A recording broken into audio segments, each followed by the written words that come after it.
Starting off perfect.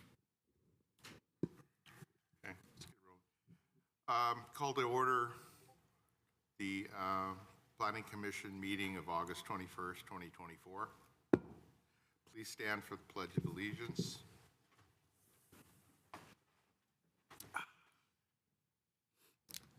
I pledge allegiance to the flag of the United States of America, to the republic for which it stands, one nation, under God, indivisible, with liberty and justice for all.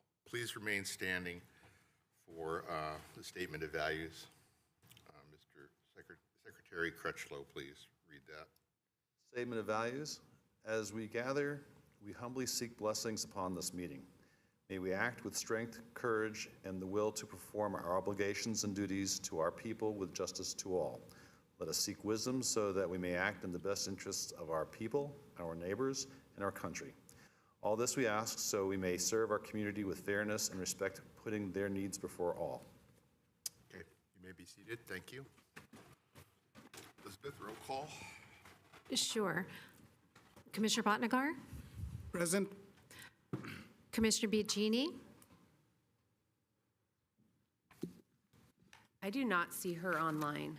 Okay, Commissioner Biagini will be joining us remotely, so there might be a technicality, so we'll come back to that. Commissioner Cherukuru? Yeah. Commissioner Wang has notified us that he is unable to attend. Commissioner Busa? Chair Salam? And Commissioner Crutchlow? Here. Thank you.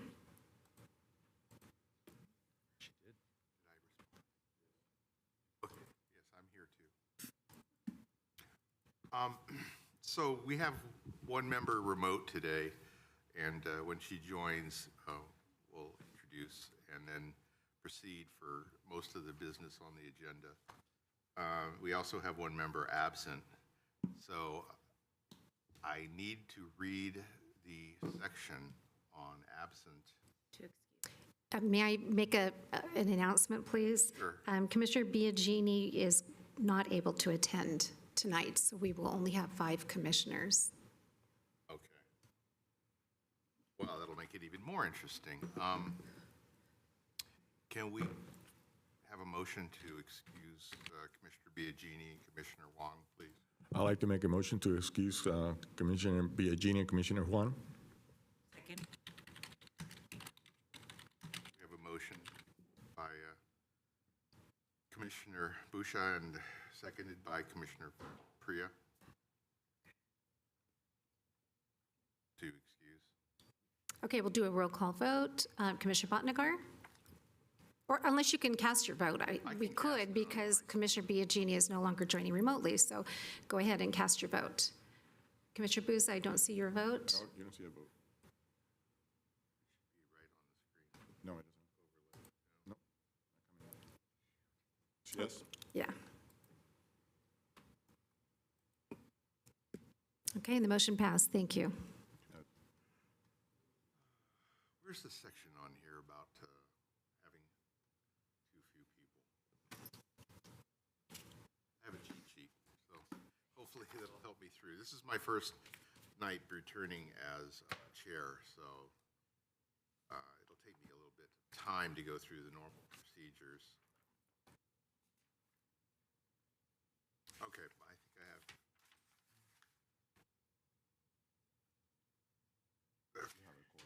I have this whole bunch to read. Public hearings are conducted by the chair in accordance with the following procedures. The chair of the commission directs all activity during the hearings. All comments shall be addressed to the commission. Any item on this agenda may be continued. Chair, I apologize for the interruption. That's for Secretary Crutchlow to read. Yeah. You can pick up where I left. Sorry, folks, I'm sure we'll get this going much faster in a few minutes. Okay, so public hearings are conducted by the chair in accordance with the following procedures. The chair of the commission directs all activity during the hearings. All comments shall be addressed to the commission. Any items on this agenda may be continued to a subsequent hearing. Applicants will be allotted up to 10 minutes to present and justify proposals.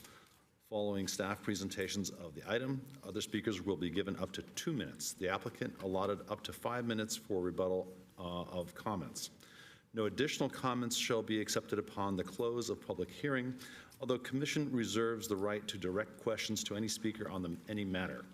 Special procedure time limits may be applied to any item as prescribed by the chair. Appeal of Commission actions must be filed within writing within 7 calendar days. Chair? Let's talk about continuances and exceptions.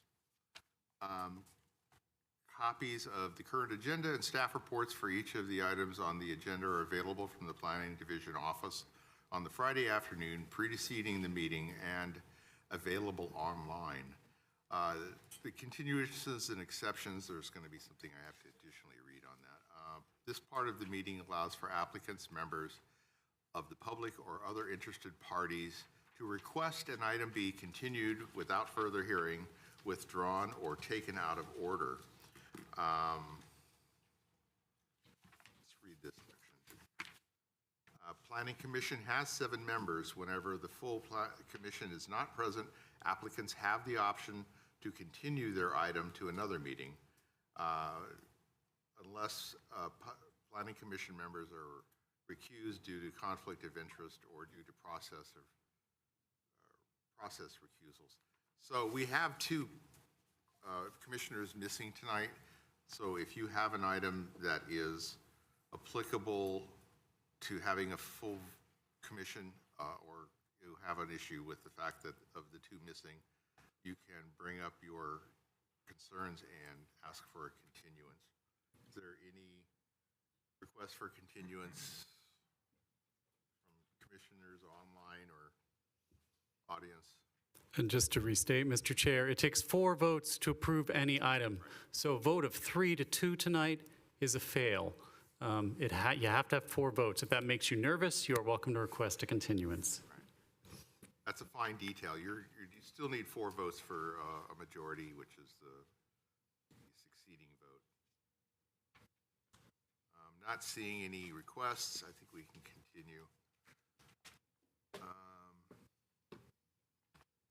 So we do have one continuance that's on the agenda this evening. We have a continuance of an appeal of the architectural review approval of a single-story addition at 1485 Bellamy Street. That's under continuances. Is there a motion to approve the continuance request?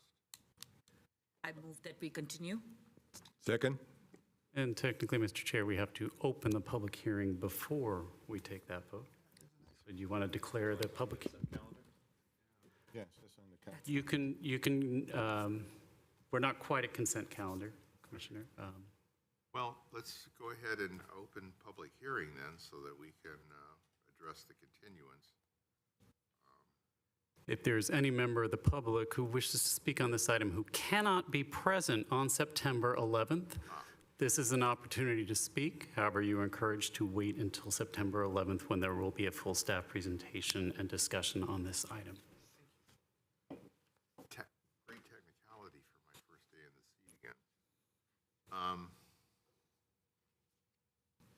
Well, still, I don't see any speakers. Anybody? No, we don't have anyone online and no one in the chambers who's requesting to speak. So then we do need the motion to approve the continuance, which I move to continue. right. Second? Priya and Busha. Boza. Boza, I'm sorry. There you go. Boza. Is the motion to close the public hearing? No, No. to continue to September 11th. Okay, we don't have to close the public hearing. No, we are not closing. No.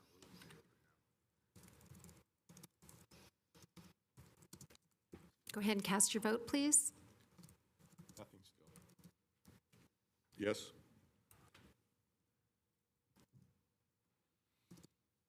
I don't see the vote on my, Go ahead and you can give a verbal. yes. Thank you. Okay, thank you, and the motion passed. Thank you. Okay.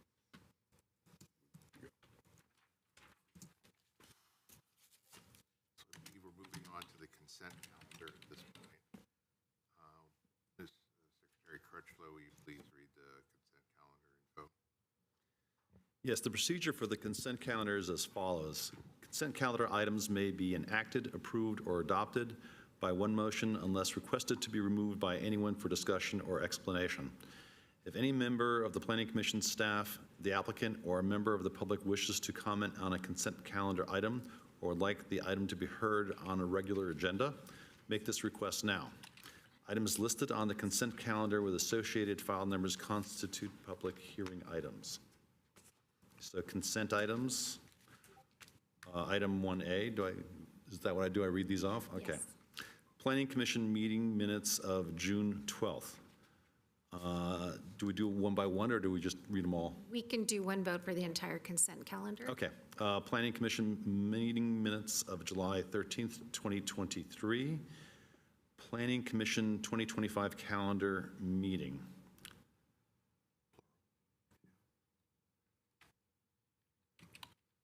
I will miss Nancy Moore and move to approve the consent calendar items tonight. I have one question. I don't know if I was even here on June 13th of 2023. No? I would recommend you abstain from item 1B.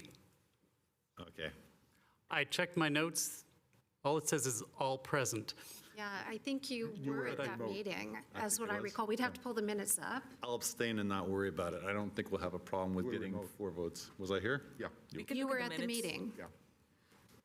I Oh, he think you're was? there. Yes. He was there. Okay. Then no Am I worries. looking at the correct ones? worries. Yeah. So we already have the motion? Yes, we have the motion. So we second it? I second. I'm sorry, the motion was made by Commissioner Chair Kuru? Is that Yes. correct? Yes. Thank you.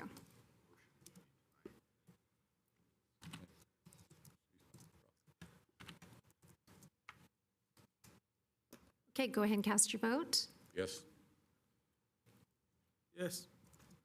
I got the first one, but It's the 2N. Great, thank you. And the motion passed, thank you. Okay, so that's passed. We can move on. Are any members of the public that here that would like to briefly address the commission on any item not on the agenda? So this is an opportunity to speak if you have something special you wanted to discuss. No? We do not have any hands raised or any requests in the council chambers. Nobody online? No.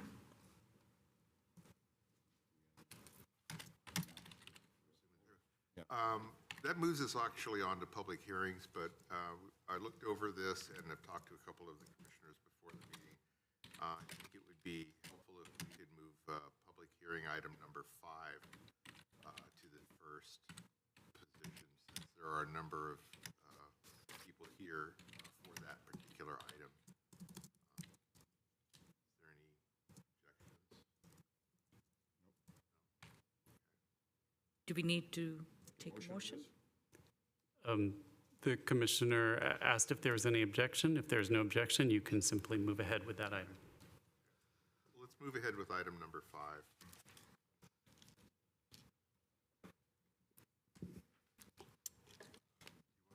Thank you, Chair. Tiffany Vienne, our project manager for this project, will provide the staff presentation.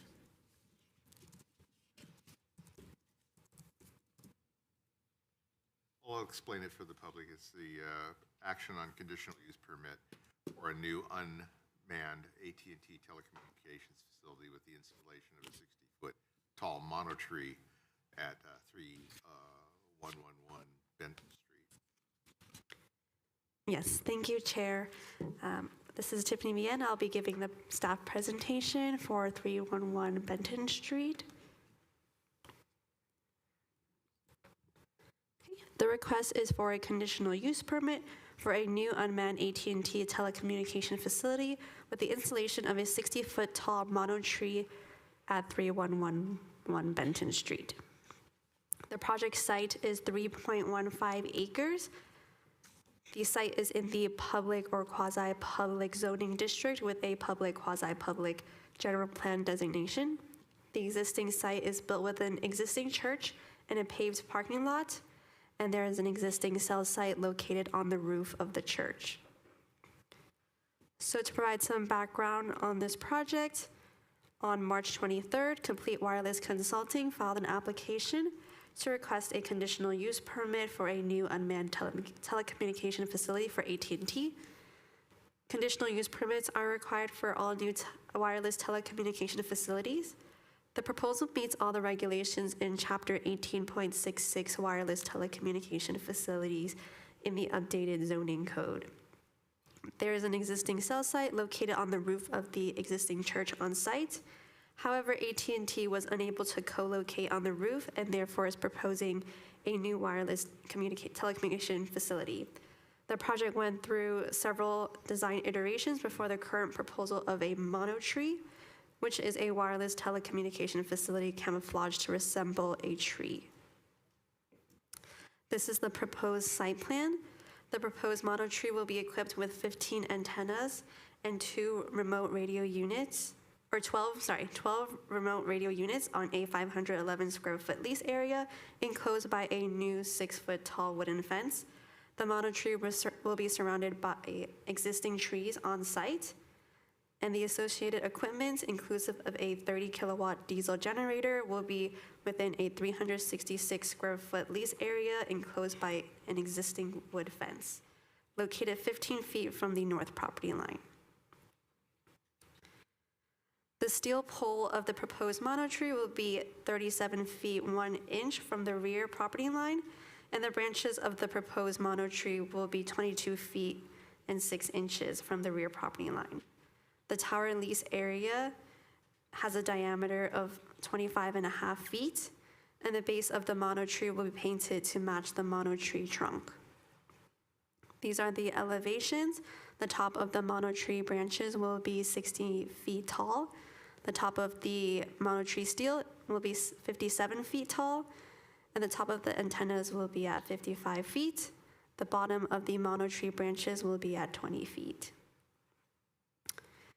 Here are a couple of photo simulations with the view from Humboldt Avenue from southeast and southwest.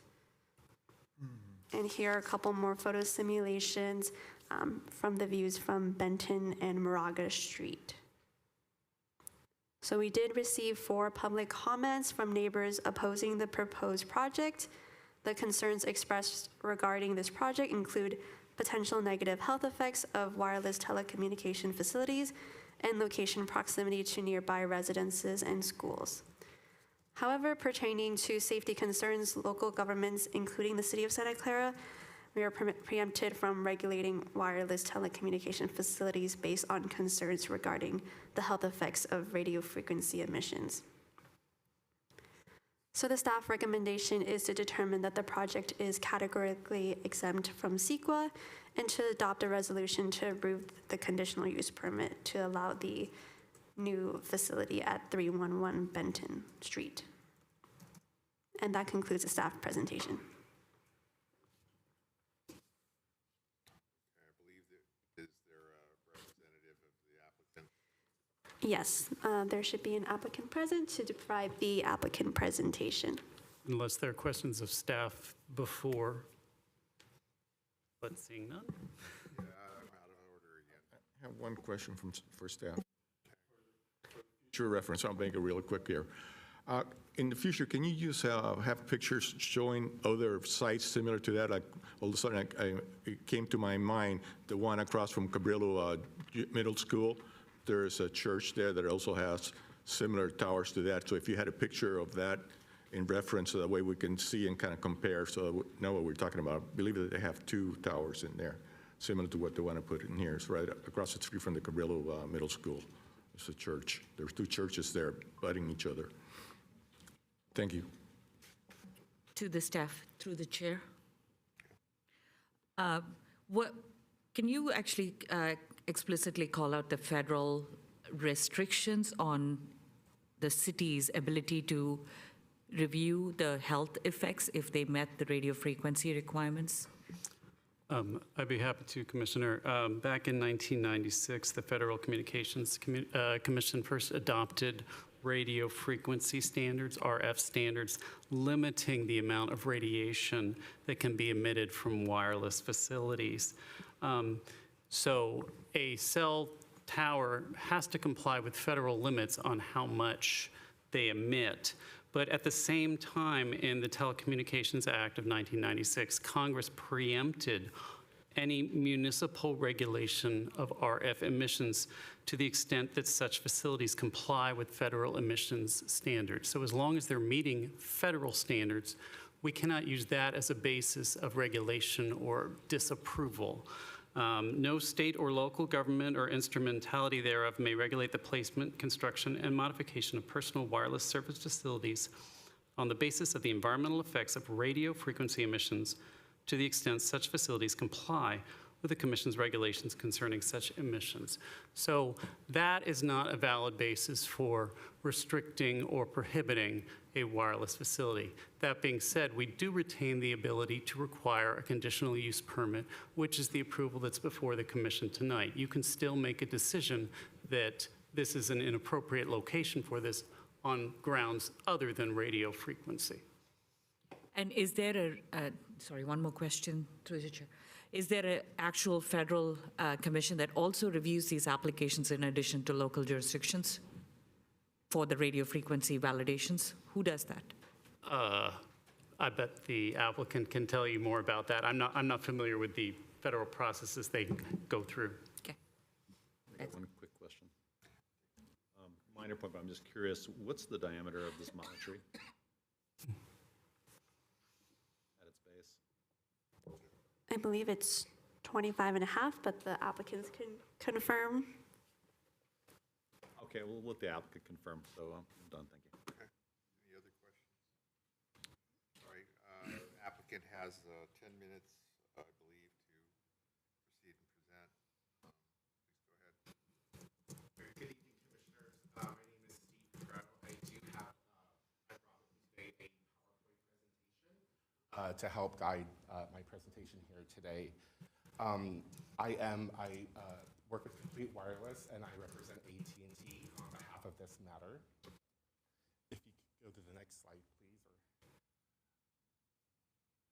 please. So as Tiffany mentioned, this project has been brought to the Planning Department once before. It actually originated back in 2021. It was approved as a rooftop co-location facility. It was later learned that the structure of the roof could not accommodate AT&T's equipment, thus killing the project. We did find another candidate and resumed forward in February of 22, but unfortunately that candidate did back out. So we went back to the drawing board and went back to our original candidate here at the church, and we proposed a light pole fixture design where it's 3 antennas or 3 light poles with antennas on them. We submitted that to the city in March of 2023. Shortly after, we did receive a notice of incomplete asking us to redesign the facility as a single structure. So that took some time, and that brought us to December of 23. Since then, the project was just briefly placed on hold by the church because they wanted to ensure that this was a good location for them. And that's what brings me here today. Next slide, please. So as Tiffany mentioned, we are proposing a 60-foot mono broadleaf style tree. It will consist of the 15 antennas with the center lines being between 44 and 52 feet.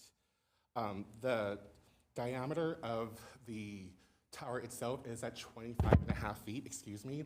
I don't have the exact diameter for the branches from where, let's say, the trunk would be. So I don't have that available, I apologize. If we could go to the next slide, please. We did take 4 photo simulations, as Tiffany mentioned, and on the following slide, it will be blown up a little bit more for you. On the first simulation, next slide, thank you. This simulation is from Humboldt Avenue, looking southwest, approximately 400 feet from the site location. And on our next slide, this view is also from Humboldt Avenue, looking at the facility from the other end of the street, a little bit closer, approximately 250 feet away. Our third simulation is from Moraga Avenue at the western side of the parking lot. This is approximately 800 feet away from the site location. And on our last photo simulation, this view is from in front of the church. It's approximately 270 feet away. Next slide, please. AT&T does seek to improve wireless communications in this area of Santa Clara. Presently, this area of the city suffers from poor wireless coverage levels between El Camino and Homestead. This proposed tower will improve the wireless coverage as well as provide all users with cell phone access to dial emergency services. In addition to coverage, this will also help offload capacity issues from neighboring AT&T sites. This picture shows what the current coverage levels are at. And in our next slide, this showcases what the facility will look like once it is activated. Please note that much of the purple has been replaced by yellow and green, indicating good indoor and in-vehicle coverage. Next slide, please. So here I want to talk about alternative locations. Where else did we look? Where else did we try here? We did go to Santa Clara High School, which is across the street. We were informed by the school district that they don't allow any wireless telecommunications on their sites. We then went to an LDS church, another church on Quincy. They did not want to proceed. Our third is the rooftop co-location. Let's see, this one here, let's see. Actually, our third one is actually at Central Park here in the city, but park officials did not respond to numerous attempts of calls and letters, so we can't proceed through. The shopping center at 830 Kiley Boulevard is the location that I referenced earlier, that we did have a landowner on board, but they did back out. And there is a rooftop co-location, so a property that already has antennas on the roof. However, the landlord did not want another carrier on their roof. Part of building antennas is that we do need a willing landlord to put it onto the land with. And we did look at a PG&E substation right behind the shopping center that I mentioned earlier. However, we were told by the city that they showed no interest in the proposal at this location at the PG&E substation here. On next slide, please. So this is the alternative designs of what we had. On the left is two designs of what we did propose for the parking lot structure, of how the antennas would look. And on the right is an example of a broadleaf tree, of what the tree does, how the tree would look like. Next slide, please. So this project does comply with FCC guidelines. We've hired a third-party engineering firm to run reports, and they've confirmed the maximum exposure at the nearest location to the tower is less than FCC public limit at 25.31%. Next slide. And lastly, this site does comply with Santa Clara rules and regulations. It's been designed by the request of the city to combine all antennas onto one structure, and it's been designed at minimum functioning height to fill the significant coverage gap. I thank you for your time and happy to answer any questions that you may have.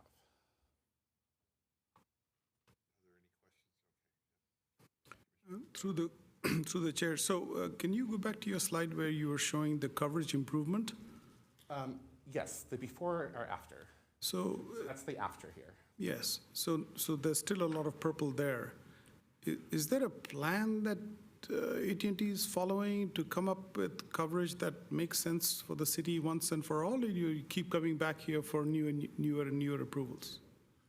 Well, so the need for wireless just ever keeps on growing. We have every home is a smart home now, every car is a smart car, everybody in a household now has a cell phone. So as we build these new developments, new homes, it's going to grow, you know, and so this is where it's at, where we currently have As I mentioned, this is also a coverage capacity site, so it's going to help offload these other sectors, other antennas at different locations. What happens with when a tower is overloaded is that's when you experience your drop calls. That's when you experience nothing goes through.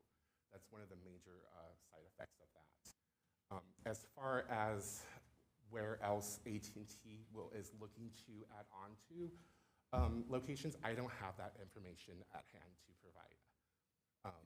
So I was not asking a capacity question, I was asking a coverage question. So in the blue areas, there's already a problem that people are suffering, Right, lost calls and so on.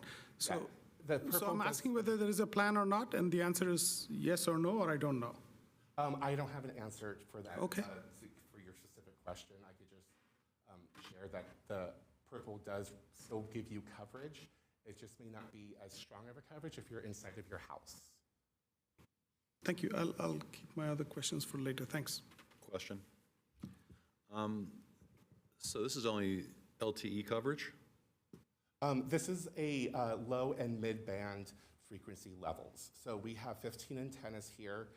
Out of the 15, 6 of those antennas will be 5G, and those are at a low and mid-frequency level. Those are not at high frequency, where it's also known as 5G millimeter. That's something completely different, and Right. not at this site.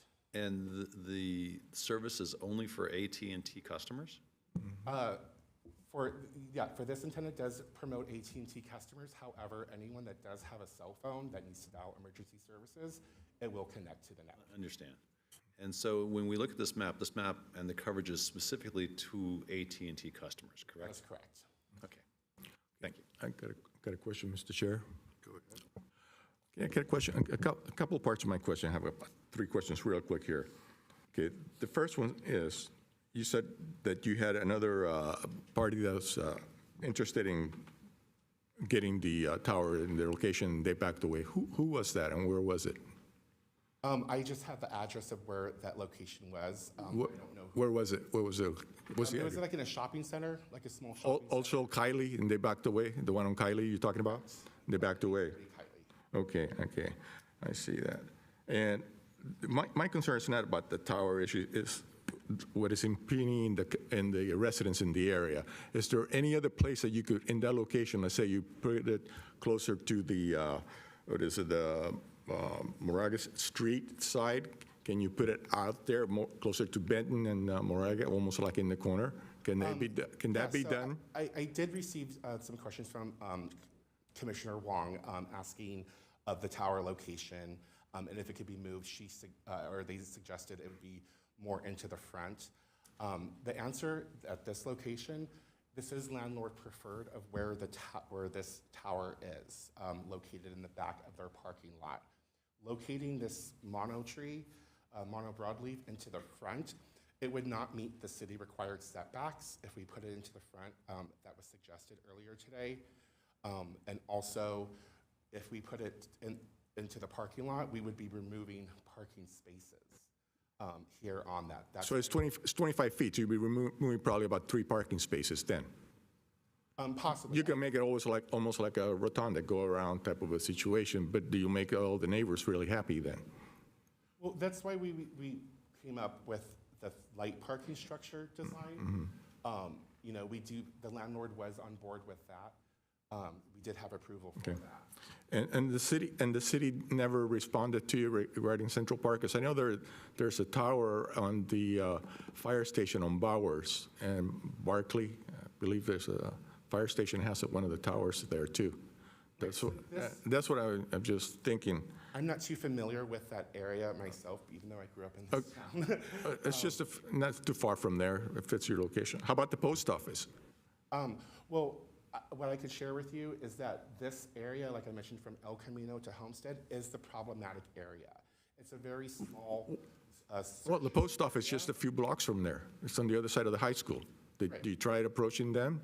That's what what I'm trying to do is resolve the problem that the citizens are complaining, because I don't know about anybody else, but I really wouldn't want the tower in my backyard, facing my backyard. I really wouldn't want that.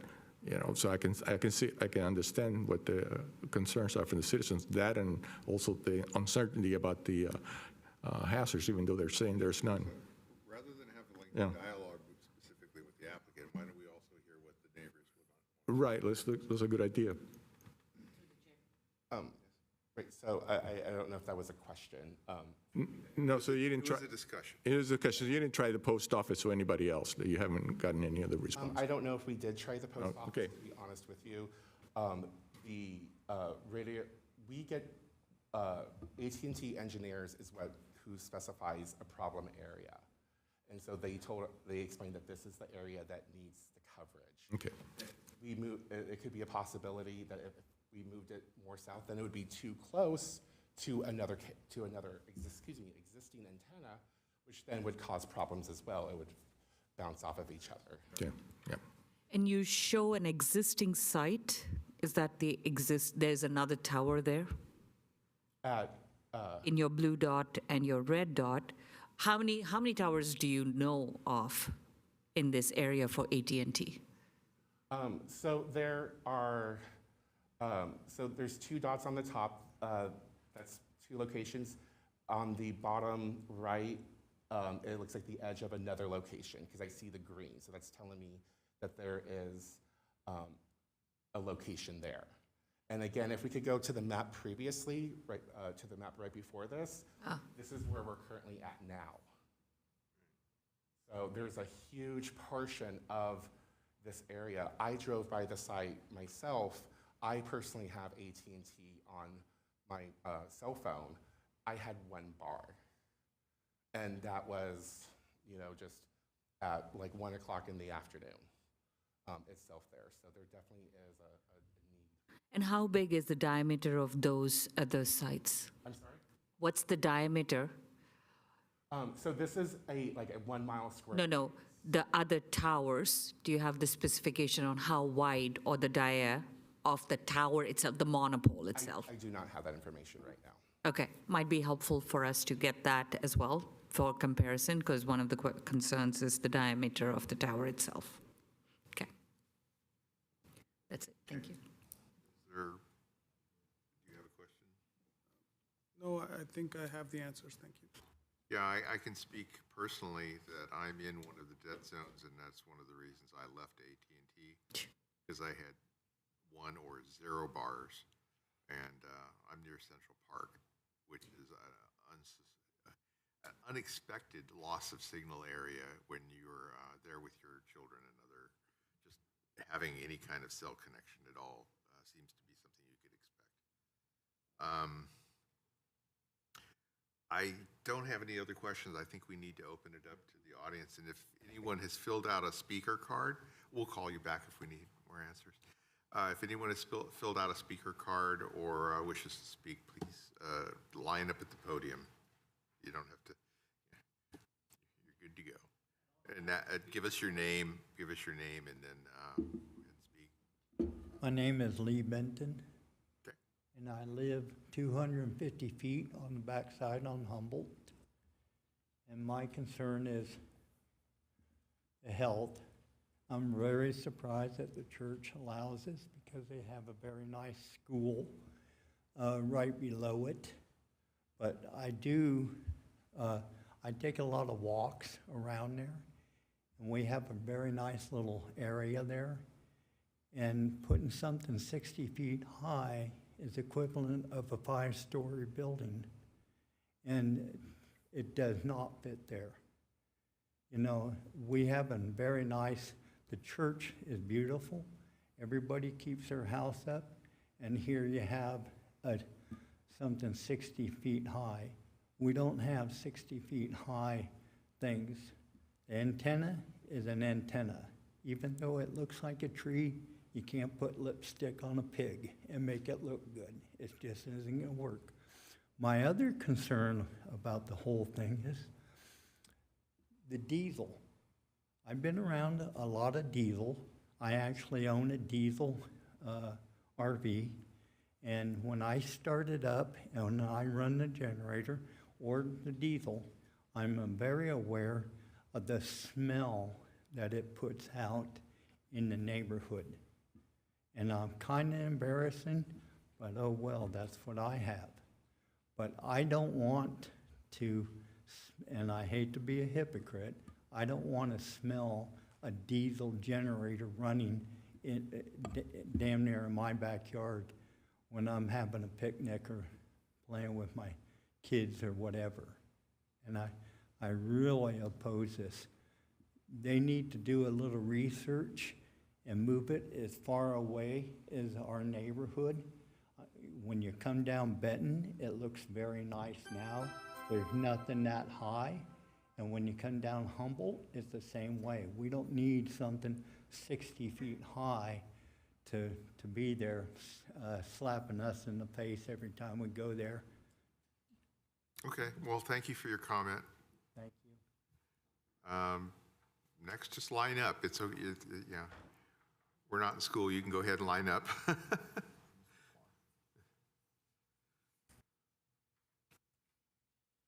My name is Yongli Wen. This tower location is just next to my backyard, maybe 30-inch, not sure. But my concern, big concern, is too close to the residential area. I know it's, follow the FCC, follow all the regulations. Maybe the regulation, the distance 10 feet, but this location is just maybe 20 feet to my backyard. But you should understand, follow the regulation is totally different. 500 feet and 20 feet is totally different, right? So this is one concern. This is too close to residential area. Also, someday when I sell my house, I need to disclose, because I sell a house before. I must disclose is in a base station, wireless base station close to your house. I must answer yes. If you are the buyer, you want to buy a house just under two. One already rising on the roof of the church. Another new one, 60 feet high. You want to buy a house like this, right? You're under two companies, base tower, your house, right? This is one concern, for sure. We are just the general public. We are not the professional. We don't understand the health, this and that. We don't understand. We are general public, right? This is realistic. Also, for the health impact, negative health impact, no clear conclusion, I think. But for general public, I think everyone has this concern. I don't know why you just put this tower next to someone's backyard, right? Next to my fence. I know the church is a public area, but my house is not a public area, right? Everyone should understand my concern. Okay. I think this is reasonable. Even you move, this tower 50 inch away, 50 feet away, 100 feet away, that makes a big difference. Yeah. Right? I have a case, I have a grandkids maybe. Do I want to let my kids just under the tower? So when you hear that really rude sound go off in the background, the ding, ding, ding, that's just an indication that we've run out of time for your part of the conversation. But what I would suggest you can do is continue to put your thoughts in paper form and maybe send them directly. Oh, okay. Sorry. That's okay. Thank you. Yeah, thank you. Next. Hi, I'm Dennis Tamars, 3180 Humboldt. I don't like the church.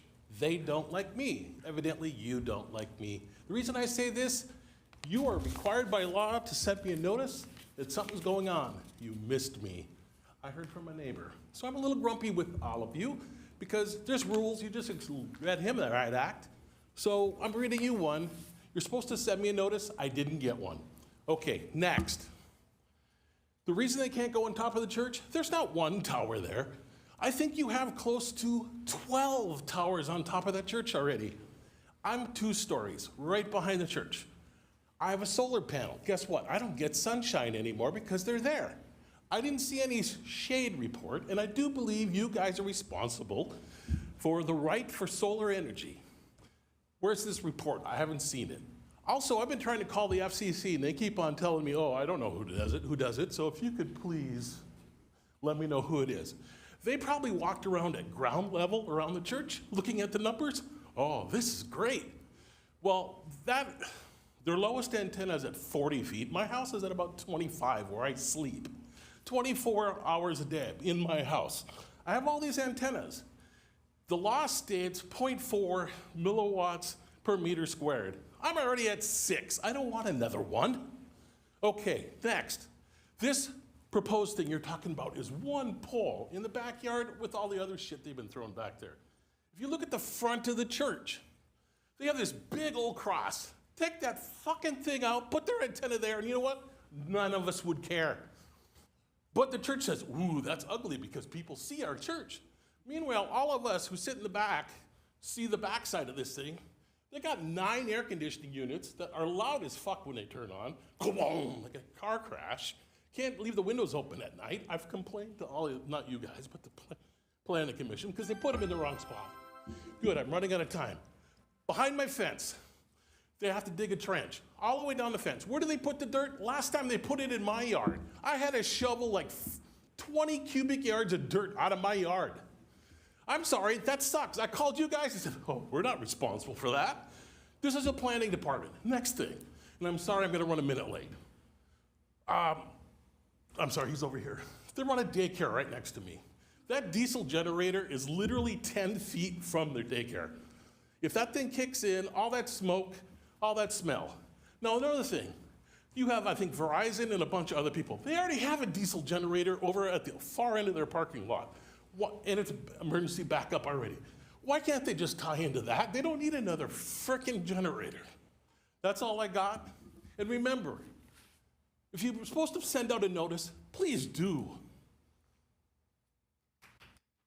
Okay, that's a note for our staff that you could make sure that the coverage is fully reviewed so that we can guarantee that the notice went to everyone that is affected. We can certainly check on that. On August 8th, all property owners within 300 feet were sent mailed notice as required by our ordinance. We can check our records and see why this particular individual didn't receive it. Question. I thought we talked prior to this and other meetings that we had that we were going to extend the coverage of sending notices out. Because apparently 300 feet didn't quite cover, and there's another item coming up later on that I go by there all the time. I never saw a notice. And friends of mine never got a call either. So something's missing. On 2 occasions, Commissioner, you have expressed an interest in revisiting our public outreach policy. We have not yet brought that to you, but we will put this down as your 3rd request for us to revisit that policy. Please. So the notice was sent out 500 feet, not 300. Okay. Well, apparently 500 is not reaching the affected people.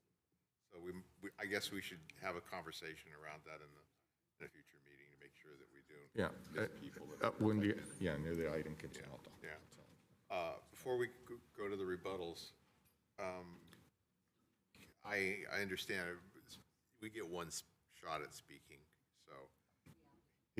Yeah, I know. Before that, I'd like to ask the question, can we have a review of, remember the previous instance of another tower, we asked for a collapse impact report, or I did at least. Has any of that been pursued for this tower? I think all of us were dealing with the address situation. I apologize, Mr. Chair. We will now listen. Would you please restate your question? Now that I got your attention, was a collapse impact report done for this tower like we had discussed for the previous tower? Collapse impact.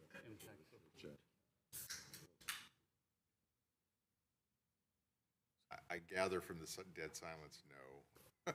It's the one on Monroe, off of Monroe. We did make that a condition of approval on a prior project. Was that a cell tower or was that? Yes. Yes, there is an added condition of approval for this project for a comprehensive structural study, as we cannot find what an exact collapsible tower study was, but we'll have them submit something similar of the sort that will evaluate the tower's structural integrity. So you won't be surprised when I request the collapse impact report. Okay. But if I understood correctly, it's already a condition of approval? Yeah, the condition that you're discussing is the structural integrity, which is a slightly different issue. That's how well that tower will stand up under earthquake or other calamities. A collapse impact report is one where they discuss the radius of the tower collapsing onto surrounding properties or internally within the church itself. This may have been removed in the recent years. I had seen it before, but I have not seen it automatically applied to these requests. All it is where is this thing going to fall down if it falls down? And at a 60-foot level, I think that this tower qualifies for a good look as to where it would fall down. Okay.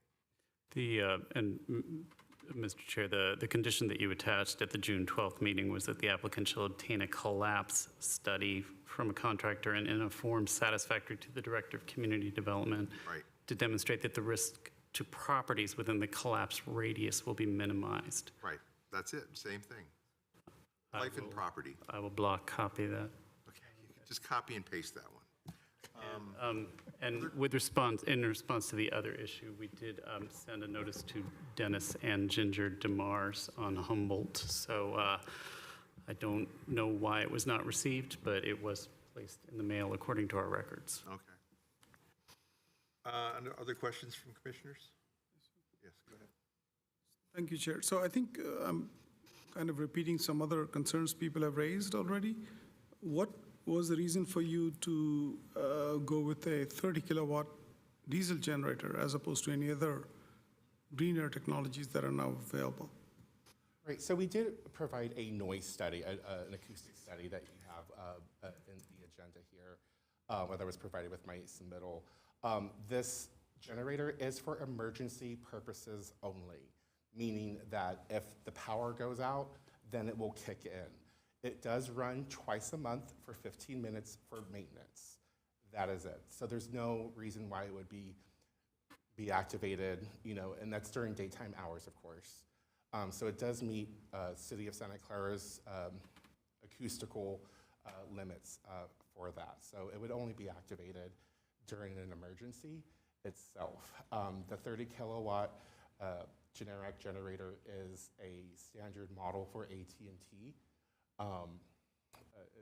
That's what I know of. And to touch base on the collapsible study, we were informed that that is going to be a condition of approval. We, of course, do soil reports normally as it is, but during the building permit phase, before that gets issued, the study would be provided to the commissioners to make to review at that time. But I also too want to mention, like I said, I grew up here. Like I'm not just like some corporate guy. And I hear the public's concerns. I've heard your guys' concerns. For a second, but before you get started, I think this is considered your rebuttal time. Sure. So perhaps you'd like to hit the time. I just want to make sure that everybody gets a fair shot. So with that being said, you mentioned the park as well, and city. And also too, we do have the parking lot design, of having it be the individual poles. With that being said, I would like to ask for a continuance so that we could do extra due diligence to showcase, to reach out to the city park. It seems to be a more favorable location from the commissioners and getting from the public. Do that. We could also bring back the parking lot design, because I know that was presented to the department, but it was not presented at a hearing itself. So that was a difference there. So we could bring that design back, and do a little bit more, just do that extra due diligence to make everyone feel at ease. So I do request for a continuance. So Chair, I might add, you should please, if you are going to consider it, then please consider the specific points that people have raised about this diesel generator. If I were to ask you whether you would like in your backyard a generator that runs 15 minutes every 2 weeks with that noise and with that gaseous output, I think you might say no. So a 30 kilowatt generator is not that big of a deal. Fuel cells and other technologies exist that may be much more amenable to the residents of the city. Thank you. I think you'd be better to try to find another location. I think you'd get a better shot. Sure. So let me get one comment in too. Please realize that a collapse impact report, I keep using that phrase because that's the last time I've seen it mentioned, is not how or will it collapse, it's what is the effect after it does. Assuming it's going to fall down, there's enough powerful earthquakes or hurricane winds or something that could knock it down. Where will it fall and who will it land on? And those are the two things that are the most concerning for surrounding residents. And for the church case, exactly, it would fall into it, perhaps one of the active church buildings, which would be a danger to life and limb. So that's that question. So one comment about your comment. Obviously, the radius of 60 feet is going to be where it's going to hit. Yep. The possibilities of when it's going to hit and such is just as important, I would say, because you're going to take that risk. If you make buildings like we are 6 stories and there's a hurricane, well, that's going to collapse somewhere. I don't think I'm not saying that not to do it. I'm just saying that we have to consider that, yes, it will fall down within that radius if you're saying given any circumstances. What I would like to do is, I appreciate that you're asking for a continuance because number one, it helps us with the citizens who want to get more time in or have not been notified. So I think we can make sure we cover that. But more importantly, I'm not an AT&T customer, but where I live, I am a customer of somebody else. I won't mention, I'm not going to name names per se, T-Mobile. And go ahead and look at this maybe from a bigger picture, because I get one bar. Everybody is using cell phones today. I mean, how many people actually know landlines, what POTS means? I mean, I'm an old guy. I know a lot of these old terms and how to hook up wires and stuff. We're all dependent on cell phone technology. I think given the number of times we're going to have people coming in saying we do not want to have an antenna in our backyard, one of our recommendations maybe to council, to city council, would be like, hey, we should kind of master plan this. Get AT&T, T-Mobile, Verizon together and just say, hey, listen, okay, you got to cover these areas, okay? Let's go look at that and try to do it in one fell swoop, but with everybody knowing that that's what we're going to do. So, here are the proposed sites. People can come and say, yes, no, we don't like that, here's why, and do it once. Otherwise, we're going to be doing this over and over and over again. So one of my recommendations is that we say something to City Council that they should do this as a master plan rather than just a one-off item. I think it's appropriate. But we will do that at the point at which the continuance occurs. However is proper. So what's the right process? Just to request a vote on continuance? Well, I have a question too. Oh, I'm sorry, go ahead. So while, thank you again for considering the continuance, I truly appreciate that coming from this. I hope the community members have heard you and can connect with you. So please do an outreach with the individuals who are here, as well as those that might benefit from the information on the internet.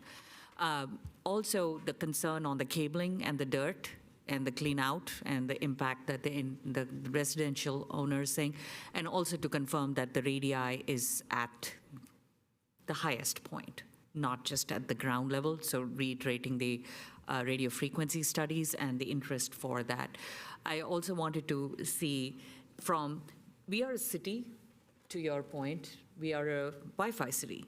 The city should also have a master plan of how it enables its coverage, not just individual for-profit entities coming with application, but that might be a bandwagon to also join, is how is the city planning on its Wi-Fi capability increase? Because We all know that the city's Wi-Fi is fairly weak, but if that is a robust discussion with all vendors, that might be the way to propose, even further additional coverage such that it, one, looks at its city sites, not just say no, but also it has the ability to look at the overall plan and the coverage for the residents.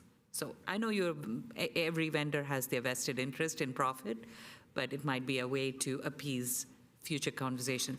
I will also say to the residents, you all want cell coverage. When you don't have it, you don't have it. Not for much longer. Thank you, but I'm sure your generation next will feel different. And I appreciate the neighbor that came forward and said, I have a generator, but I don't want a generator. Thank you again. I'm sorry, the comment.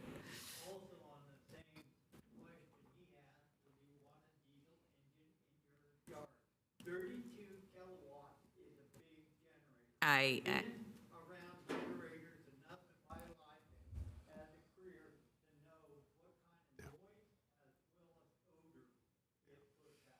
agreed, thank you. Appreciate your concerns. Okay, there are. Thank you. So I just want to make sure that the study includes all of the components that we just talked about, so thank you again for requesting continuance. One more thing to hit the road with. I understand your radio emissions standard is at 25%. What's the aggregate with the other cell providers co-locating or near you? Are you combined above a threshold that is considered safe? That's something that you have to, I can't do for you, and nobody here could do for you. You need to work with the other carriers to find out what their coverage is, and does your emission add to that minimum and therefore exceed a minimum. So Yes, I can, if you grant a continuance, I could get a report to where a radio frequency engineer can run all the other carriers with us to see what that would be like. Isn't that part of the FCC application? Yeah. I'm sorry? Isn't that part of the FCC application that when you do that? That it's per jurisdictional purpose for that. It's the FCC requirement for the site itself to provide a radio frequency report. It doesn't detail further that it must include all. That goes by each jurisdictional's request. Okay. Okay, so if I may just say, to deal with this continuance, I understand, but maybe we could look in what those requirements are, looking for the aggregate. Would that be okay? Sure, I can look into that before our next meeting. Thank you. I can assure you what we have already presented is in compliance with the City of Santa Clara's rules and regulations for wireless facilities. I would assume so. Thank you, but we'll try and keep it in a conversation here. Looking for a motion to continue? Yeah, I'd like to make a motion to continue. Second. Right, so, Mr. Chair, if I might? Yes. So the public hearing is still open, and I'd recommend you leave it open so we don't have to renotice. I'd recommend you continue it to a date certain. Your next regularly scheduled meeting is September 11th, so I'd recommend you make that the date. Just a word of caution, FCC has some strict time limits when it comes to wireless facilities. It's called the shot clock. For this particular type of application, their shot clock expires on September 14th. If you do not take action by September 14th, the application is automatically approved. So if 4 of you get sick on September 11th, we're going to really urge somebody to come in a mask, because otherwise the project just gets approved and there's nothing you can do about it. So with that word of caution, I just simply recommend a continuance to September 11th. We'll put out a call. Yeah. So I'm hearing September 11th is the continuance, and I'm sorry that that's such a short amount of time, but you got a limit, we've got a limit, so. Shall we vote? Yeah, made the motion to continue to September 11th. Adding, see, This is the point at which you want to carry it on to the continuance. You're going to shove it right up there, and I'm not going to feel it.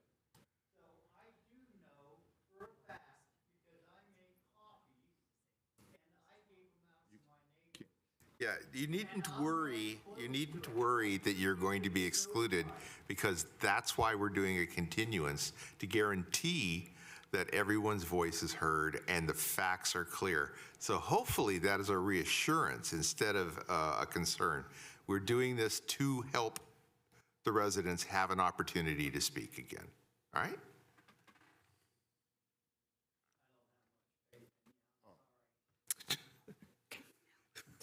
I hope we can change your mind when you come back. I hope so too, and I will be open.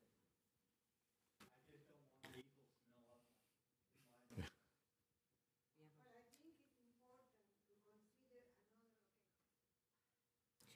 Yes, they're actually considering another We're considering- location. yeah, That yeah. was the purpose of this continuance. Yeah, So- we'll find out in so September.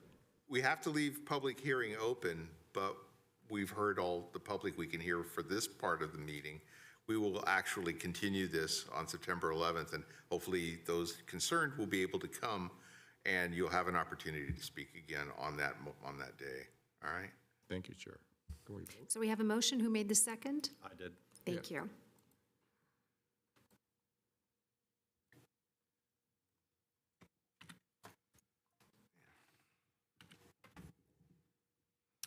Yes. There it is.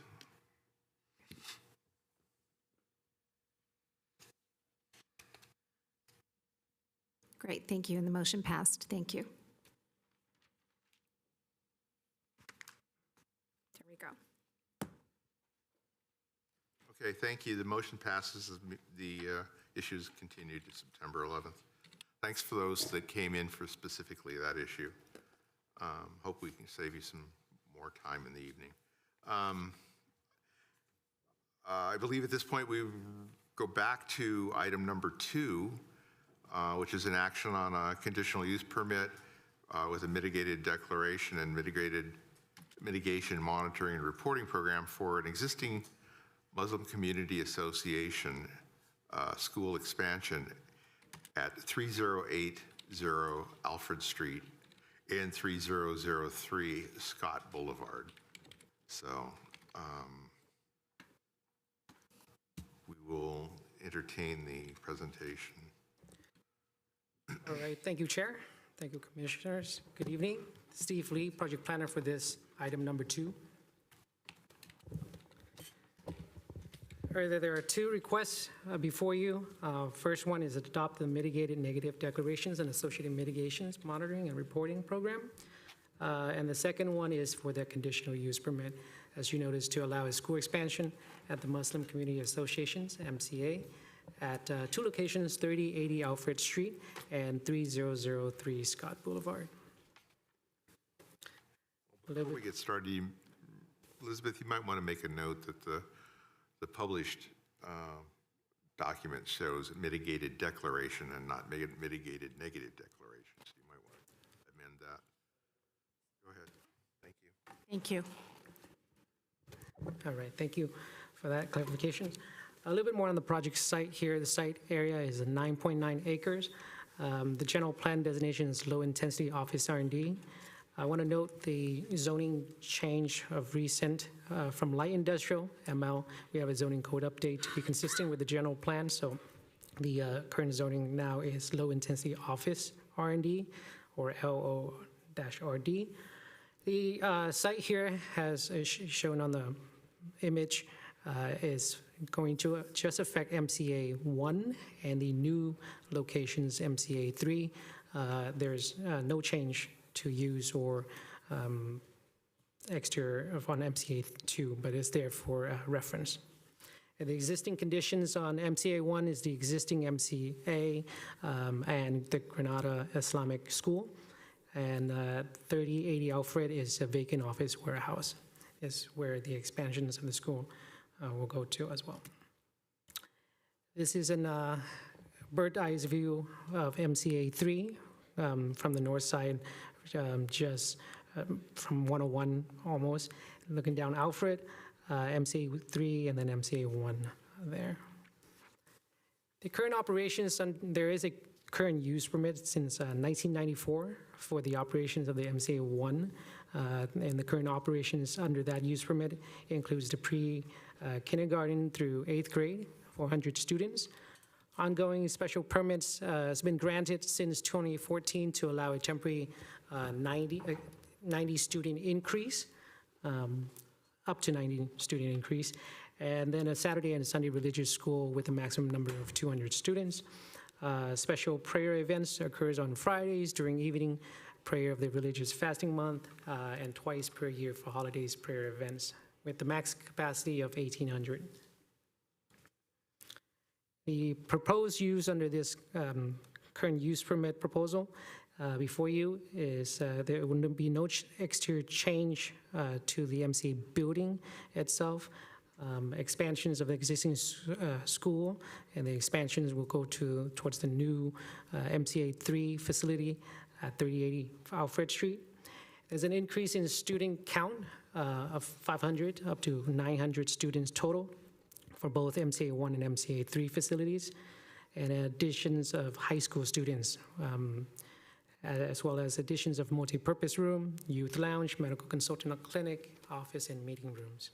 That's on the right there. It just shows you the floor plan of that 3080 Alfred Street. As far as the site plan goes, some improvements to note here. New sidewalks along Alfred Street, where there's none now. New pedestrian path between MCA 1 and MCA 3, shown in the orange dash. ADA parkings and access upgrade. 12 new trees proposed as replacements of the removal of 6 on-site trees, and they're in green there. This is existing elevations of 3080 Alfred Street. Existing is a 34,900 square feet single-story tilt-up concrete building with flat roof and large pane windows fronting Alfred. This is the new facade improvements. It includes new windows, decorative metal accents, and varying roof lines. An increase in height to 35 feet, only in the area of the multi-purpose room in the rear of the property. That's the elevations there. The front elevation facing Alfred is the very top. The second to that on the bottom is the side that faces MCA 1, and then actually, sorry, that's the rear.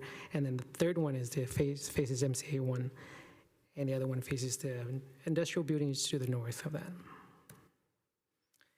As far as transportations and parking, access to the site, to both sites are provided by 2-way entrances on Scott Boulevard and 3 2-way entrances on Alfred Street.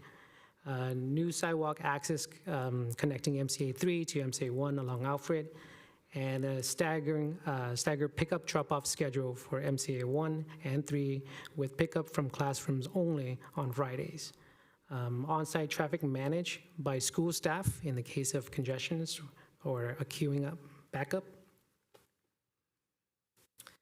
To continue further on transportations and parking, pickup and drop-off will be allowed for recreation use during school operations. So as you see here in red, these are the areas that will be closed off from vehicle and be used for recreation use during school hours. And 483 parking spaces provided, while the minimum requires 261 spaces. There was a variance granted for this MCA 1 as part of the use permit, but with this excess of parking, that's no longer needed. As far as public comment, we had a community meeting on March 14, 2019. There's no attendance in that, we didn't receive any comments from that notice. As well as staff did not receive any public comment during the 30-day public review period and even before this meeting. Moving forward to a general plan and zoning consistency. So there's a general plan policy that allows public quasi-public uses, including schools and places of worship, in all general plan designations when the use is consistent with the applicable general plan policies, accessible by a large roadway or collector. and compatible with the neighboring properties, in which this case, the proposal is an expansion of an existing use on site that is within half a mile from large roadways like St. Thomas and Central Expressway. As far as the current zone in light industrial or the LO, low intensity office R&D, both allows office and fitness facilities by right and public-private school by a conditional use permit. As far as the prayer event or places of assembly, that's not expanding into MCA 3, so it's going to remain in MCA 1, which is consistent with the 1994 use permit. And CEQA evaluations, environmental impacts associated with the projects. We identify air quality, biological and cultural resource, and transportation impacts with incorporations of mitigations noted in the MMRP would be less than significant impact. As well as transportation demand management shall be prepared and monitored annually to reduce the impact less than significant level. As a mitigations to the 1994 use permit, MCA prepared an emergency preparedness plan for the current operations. And to continue that effort onto the 3080 will be implemented and further updated components of the plan include shelter-in-place plan, sensor system, alert process, and evacuation plan. These documents are drafted and included, but they will be finalized before building permit issuance. Okay, with that, staff recommend the planning commissioners adopt resolutions to adopt the mitigated negative declarations and associated MMRP, and adopt a resolution approving the conditional use permit to allow the school expansions at the MCA 3080 Alfred Street and 3003 Scott Boulevard. That concludes staff presentations. The applicant has the presentations, and our environmental consultant and traffic consultant is here to answer any of your questions. Okay. Before we get to the applicant presentation, there's questions on the commission. Thank you, Chair. So are they 3 lots or 2 lots? And where is MCA 2? Let me go back to that first page. There are 3 parcels. MCA 3 will be the new parcel, and then MCA 2, there's no change there as part of this use permit, and then MCA 1 will be some expansions. So with the use permit, would it not trigger a lot merger? Are we keeping them as distinct parcels, even with the shared use on the lot? Yeah, we would not require a lot line adjustment or merger for this use permit. This use permit would define this both parcel and under this operation. But the use permit is not covering MCA 2? No. Because it's not. So there's no operations that we just mentioned. Yeah, but it's the use. The use is for the entire MCA as a applicant, right? They're one big right organization. Why are we parceling the use permit when we are taking an action on a use permit that governs MCA 1, 2, and 3? Because like, do they have a use permit for MCA 2? What's the use? No, because MCA 2, perhaps, actually the applicant can tell you what the use, but the use, it doesn't require a use permit for anything that's outside of consistency with the zoning district. MCA 1, in 1994, as a light industrial zoning district, wouldn't allow a place to worship or a school. So the use is specifically for that at that location. This use permit is to expand that use, but school use into MCA 3, specifically that locations, and for the school use, which would require a use permit under the low intensity office R&D. So remind me again, sorry if I'm repeating, what is the use on MCA 2? The applicant can let you know what the use there, but it should be something that is not requiring a use permit or amendment of it.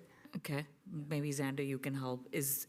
I have not seen an application for a full project that does not entail a lot merger, because they technically are legal, separate lots, but the use is tying them together with one relying on the other. It's an expansion of. We would not require that somebody merge their lots as part of a use Then permit. technically, it's a different use permit for just MCA 3. They're not doing anything on MCA 1.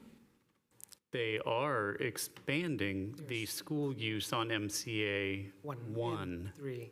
So the use at MCA 1 will be changing, and they will also be adding a use at MCA 3.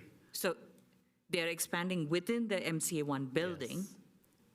Yes, they're going to. Yeah, so there are currently 400 students in MCA 1. Adding 500, there'll be probably 300 or so in MCA 3, and then an increase of MCA 1 to up to 600 or so. The number of students at MCA 1 is going up, Yeah. and then also adding students at MCA 3. Okay, okay. That makes sense. Thank you for clarifying. I wanted to make sure that MCA 2, I understood clearly what that building looked like, and if that, and I'm sure an applicant will have additional clarification.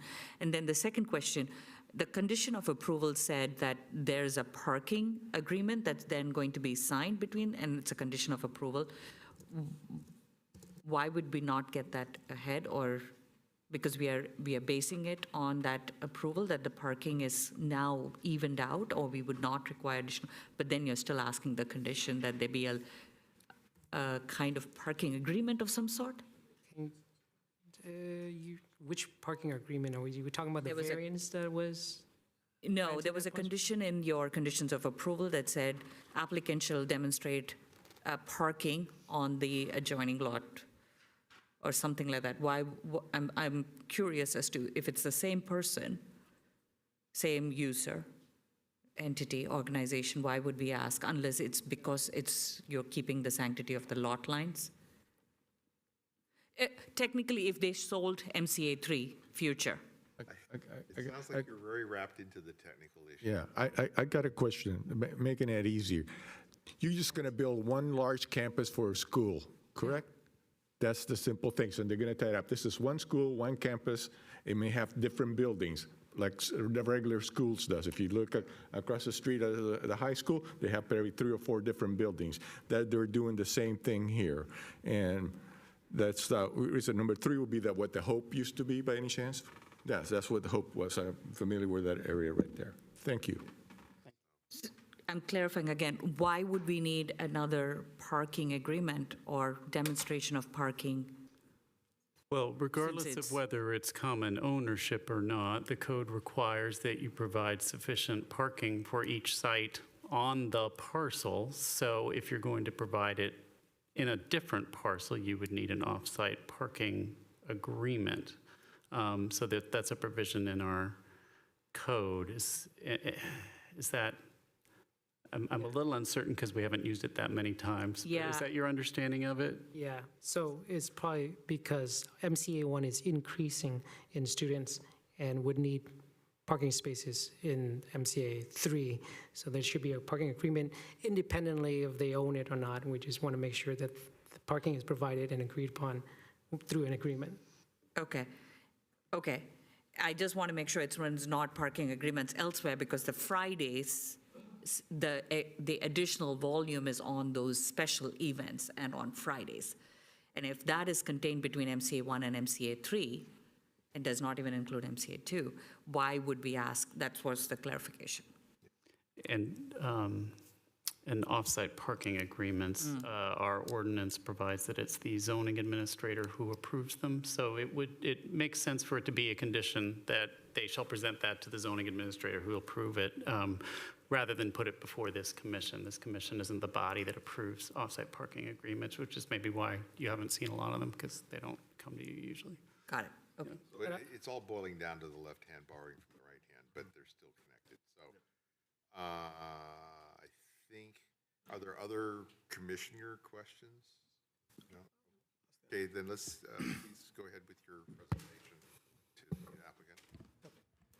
All right, thank you, Chair. Thank you for the opportunity. My name is Amin Adil Qazi. I'm the architect for MCA. I've been working with them for a few years.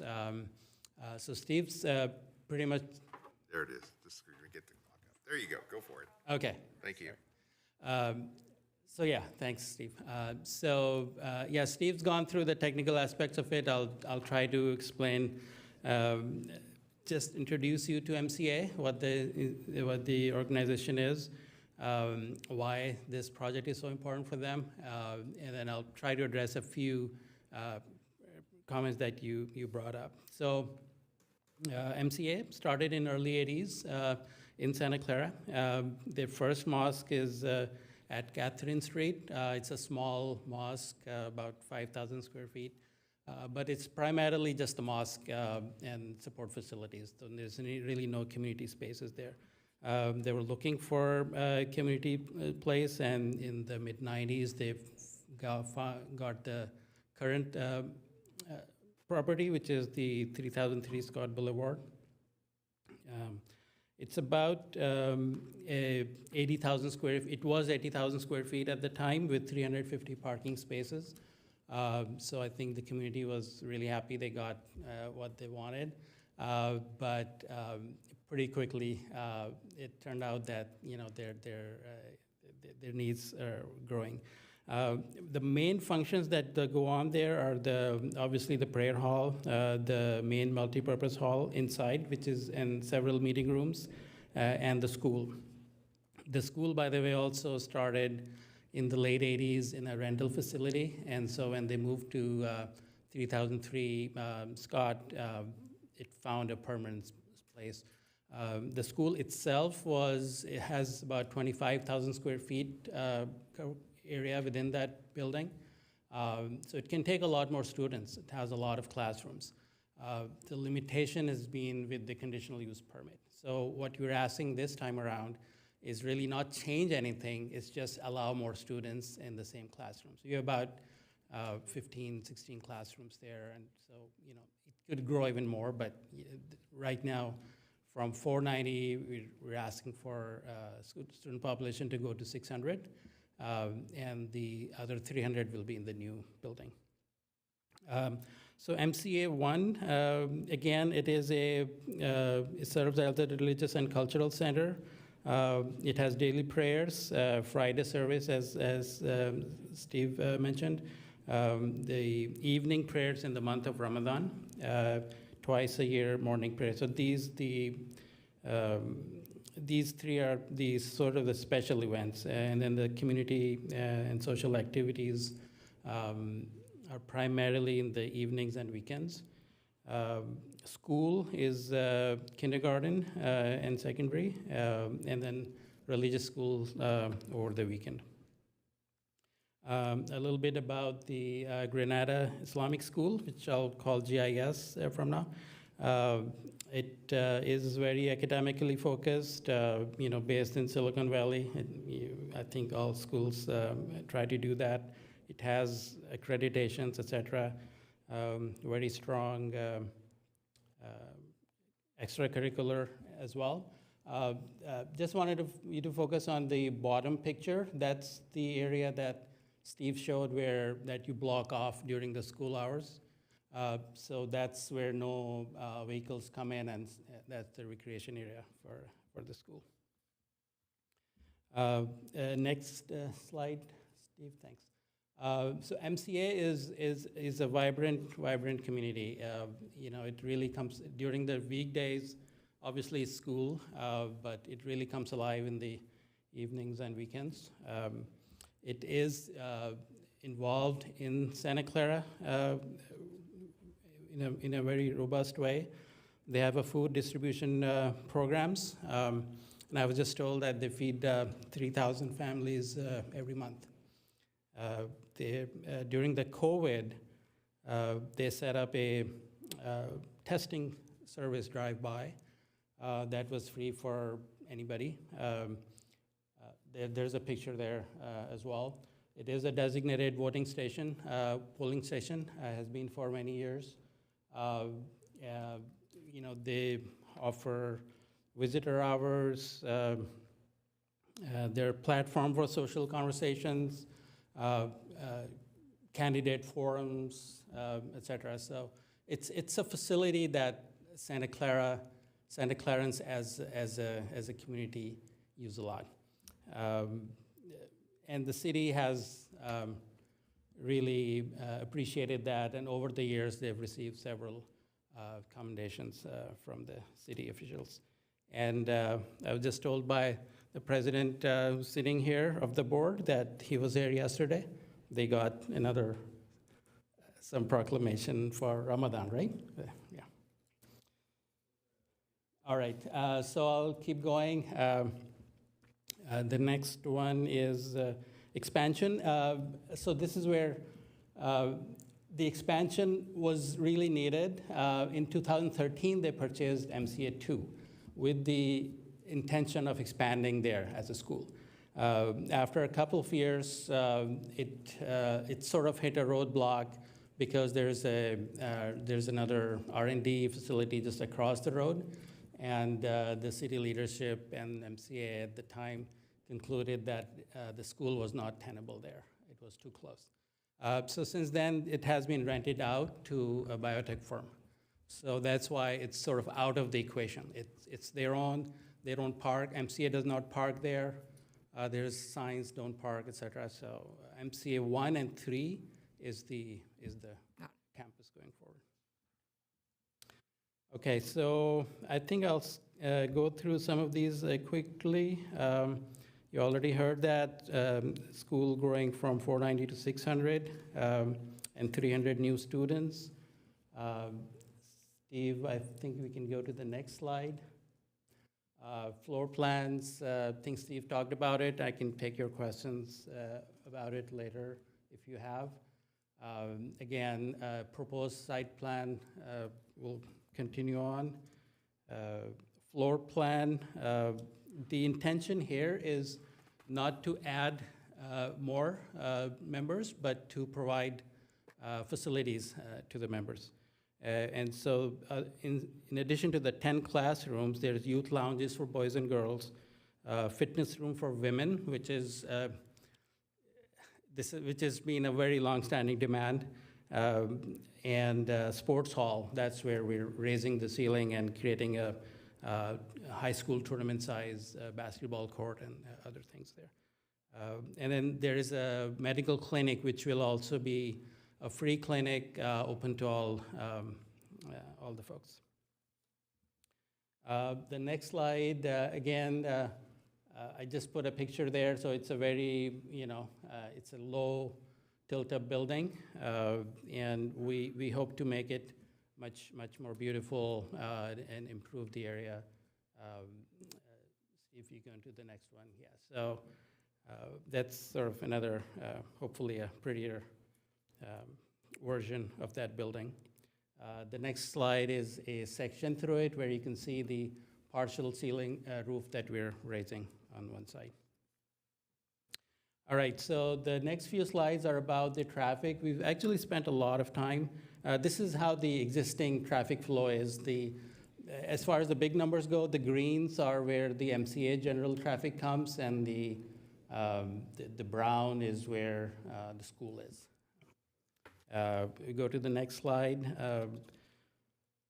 This is the proposed traffic. Yeah, we'll stay here, Steve. This is the proposed traffic. And again, I spent several months with the transportation department, and the environmental consultant has a transportation consultant as well. We spent time with them.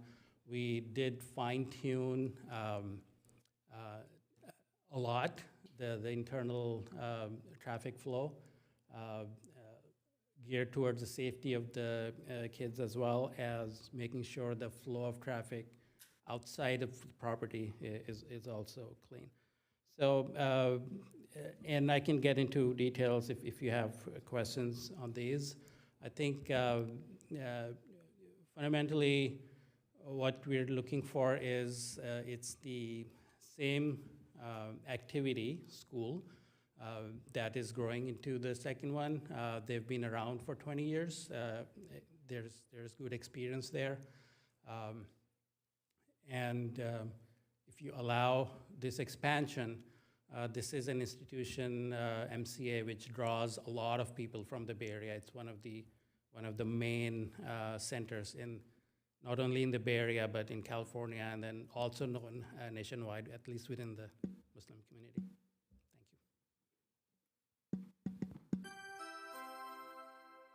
Well timed. Thank you. So we will open for public comment, and as we do so, let's also hear from commissioners if anybody has specific questions. He answered my question, so thank you. No public. Okay, so public comment, if anyone has put in cards or wishes to speak, then please approach the podium. Let us know. You have a support group, so you have hanging. I got a quick question. Okay, go ahead. If one of the things that I brought to my attention is, yeah, you're going to have 600 students right now, but the population is growing, and your school is going to be growing fast, especially the high school. So what are you going to do when for the kids that are in junior and senior year of high school and they start driving? You're going to need a little bit more parking spaces there too, and consider that. I've been around. You do a good job at doing the traffic monitoring during school hours. I've been around there, and you guys are doing a good job with that. But that's what one of the things that I thought about is this, the expansion, because that school is going to get bigger. Yeah. So one of the things that we have actually, the school is operating under, and even with the high school, we have put that condition that the high schoolers are not driving to the school. They will be dropped off, and that will be part of their admissions. Parents drop them off now. When they grow up a little bit more, they'll continue to drop them off. Yeah, I know.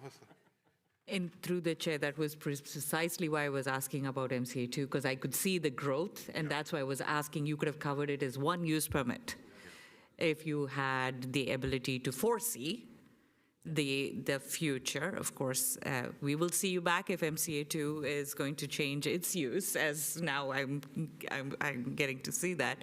But just wanted to acknowledge again, thank you for being part of our community and for giving back to the community as well. It's nice to see.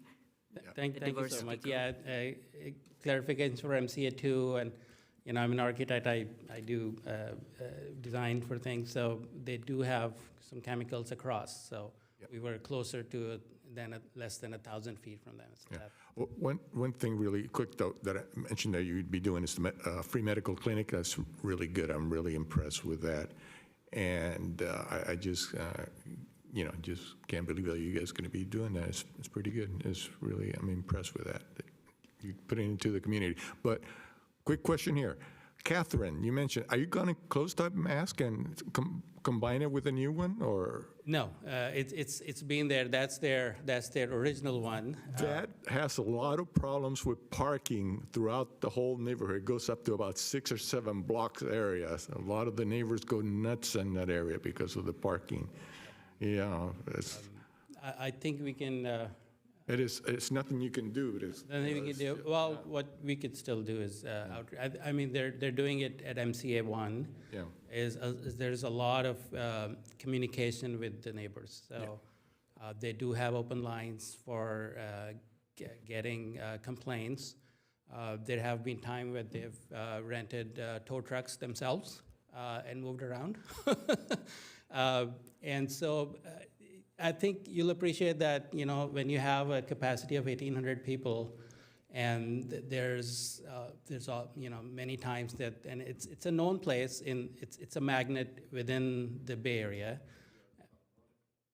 Yeah, so some people come in who are not regular sometimes, and so they might park where they shouldn't. So there's always an outreach program going on. I've seen the tow truck move around that they pay for, and they do move things out from the neighbors. Another question? Yeah, through the chair. Thank you again for elaborating in the actual report and MND on this shelter in place, because we know the public school system has built to the highest code requirements. It is a highest seismically compliant building of all buildings, including hospitals. Schools are. So is your standard of building to the same code as public schools? It's technically, it's not, but we are voluntarily seismically upgrading the building to bring it up to the seismic code. But from the code perspective, it doesn't, it's not. Interesting. So for staff, is that then something that we look at from a seismic compliance standpoint? Is the building code for a city different for schools? Almost should align with public schools code, but I'm glad you're doing it on your own, and I appreciate that, but I want to make sure that from an awareness standpoint, are schools required to be built to the same code level for seismic compliance as the state requires? Commissioner, could I? Yeah. Yeah. So the schools do require a higher code, not exactly matching the state ones. But so we are improving the, it's called the importance factor from 1 to 1.25, which is typical for some of the more important facilities. Well, we found a gap. Okay. Thank you again. Thanks. So I had one additional question too, are there any special considerations that you need to accommodate for your school that normal schools would not necessarily, other schools? Is there any access times or noise or other things that you need to concern yourself with? I'm curious. I'm uneducated. No, I can't think of any. I think it's just like any private school is. It's one of the larger private schools, right? It will be with 2 buildings. During the school hours, it becomes a closed site. So the neighbors, there are no residential nearby. So I don't think there's any issue. That's good. That's good. That's what I was expecting to hear. Thank you. Question? Quick comment, if I may. On the buildings that you have there in place, in terms of emergency services, do they have easily identifiable, not just addresses, but something that will tell emergency services that the building that we called up about, you need to go to this one? Do you know what I'm referring to? Yes. So the MCA, they have a facility manager, and and they have a direct connection with the fire department. Because it's functioning under a shelter-in-place, that protocol is preset, and that protocol also exists with the school administration. So, for example, the fire department has the ability to ask them to shelter in place if there is an incident nearby. So that protocol exists. Are there any other questions online or phone or anything? No, we do not have anyone online requesting to speak. Entertain a motion for closing. Is there a hearing. rebuttal, or are we good? Oh, there's a rebuttal, but if there's no comments, usually there's no just make sure. rebuttal. If he'd like to add anything, he's entitled to the 5 minutes, but he does not have to take it. So I should take 5 minutes? If you heard anything in the first 10 Yeah. minutes that disturbed you, that you'd like to respond to. No, I think, thank you. I'll probably take a couple of minutes of that time. So I think for the Planning Commission, I think what I'd say is thank you for what you're doing. Santa Clara has evolved into a city. We do have these places. We have the Levi Stadium or the Convention Center, and the swim center has been there forever. My 3 boys go there. My youngest still there. So we have these institutions which are beyond Santa Clara. And I will submit that MCA is actually one of those, is that people from Mountain View, Santa Clara, Sunnyvale come in, national level figures come in. So your help in building this up will go a long way. Thank you. Now we can have a motion to close public hearing. I can move, and thank you for that additional clarification of this being a destination place. Just manage your parking when it draws that level of people. You just made yourself a little vulnerable there, but I move Let me go back to our motion. Do we have to take the M and D? Yes. Motion to close public Motion to- hearing, please. Yeah. Close public hearing first, so Sorry. Move to close public hearing. Second. Commissioner Crutchlow, Commissioner Priya. Yes, move to take the action on the mitigated negative declaration and the MMRP for the existing MCA school expand.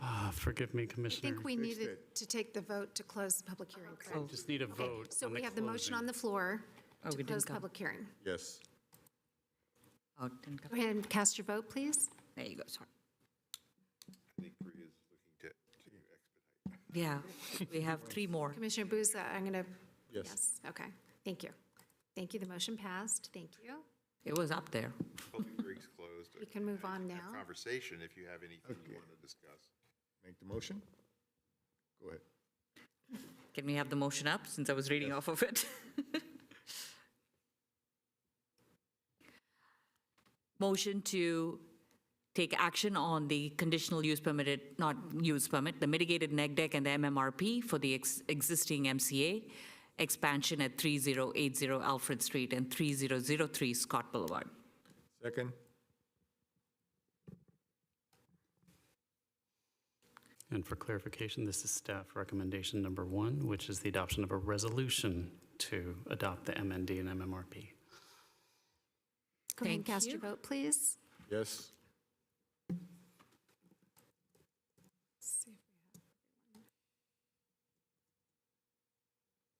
Okay, thank you. The motion passed.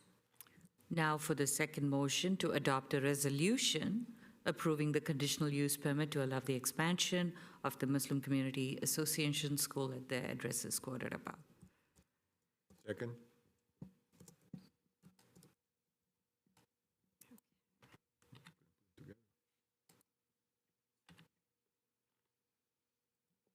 Okay, please go ahead and cast your vote. Yes. Okay, very good. Thank you. The motion passed.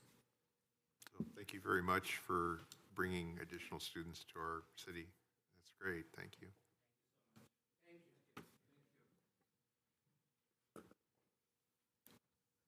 Do we want to take a short break?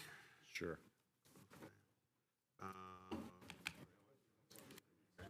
I know, but I need to take a break, so.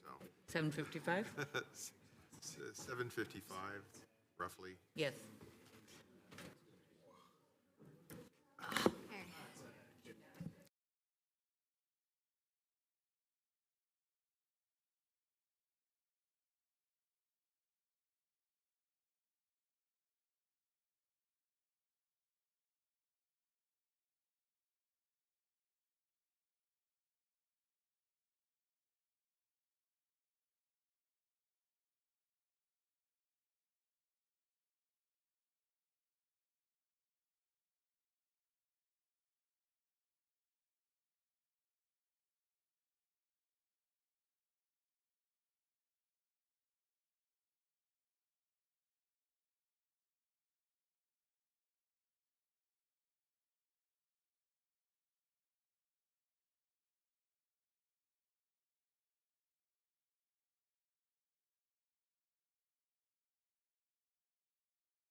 Ready to go.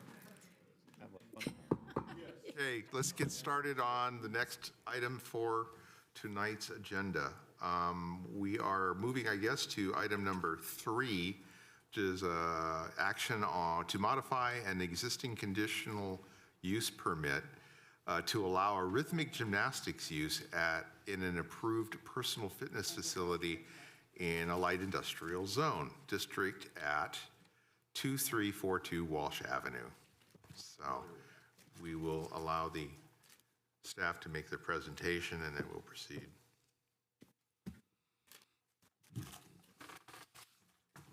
One moment while we bring up the presentation, please. Okay.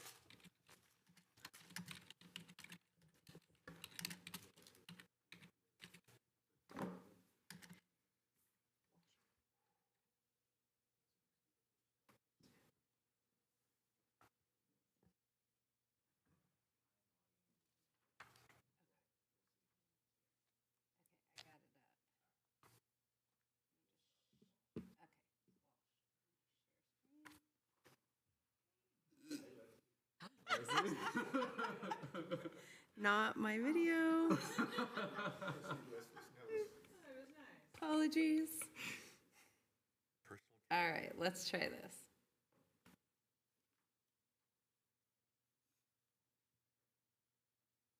There we go. Much appreciated, Chair, Planning Manager. All right. Annual subject, Associate Planner, City of Santa Clara. The application in front of us today is for 2342 Walsh Street, and it's to modify an existing CUP to allow a gymnastics use in an approved gymnasium in the light industrial zoning district at 2342 Walsh Ave. The project site at the time that this project was submitted was zoned light industrial ML. Due to the zoning change put in place August 15th, it is now currently zoned LORD, low intensity R&D. Currently, the fitness facility that is already allowed at the site will shrink to allow half of the space to be used by the applicant. Please see the street view. This is the current gym. The two doors are the two separate units. The door on the left will be what the applicant will move into. The original CUP allowed for a gym to operate in the light industrial zoning district. It originally was for employees of the area around, hence that the age requirements were 25 and up, and any changes to that CUP would be required to be approved by the folks sitting in front of us today. The hours of operation for that CUP originally were 6 a.m. to 10 p.m. So the updated CUP will change that for that half of the site. It will be used as a training facility for all kinds of folks from the starters to the Olympic levels, and all training will be done indoors. So it is, all training will be done indoors and all ages will be allowed to train, and hours will be reduced from 6 a.m. to 10 p.m. daily to 4 p.m. to 8:30 p.m. Monday through Friday, with 3 additional hours on the weekend mornings. So for the change in CUP, the applicant is requesting also minor interior changes as well. So the left-hand side of the site plan shows what we have existing. It's faint, it's small, but we can see that there are some changing rooms, showers, etc. on this left-hand side. That will be reduced to the 2 rooms here, and this will be used for other things. It does say carport. I believe that should be carpet. As carpet will greatly soften the impact for these gymnastic types of uses. And last but not least, the office will change to this rear section here. All right, so with all that being said, the recommendation from the city is to determine that the project is exempt from CEQA pursuant to section 15301E1, which is existing facilities. And then we also recommend to approve the modification of an existing CUP to allow a rhythmic gymnastics use and improved gymnasium in the light industrial zoning at 2342 Walsh Ave. The applicant is here if there's any questions, comments, and staff is here for any feedback as well. Thank you so much.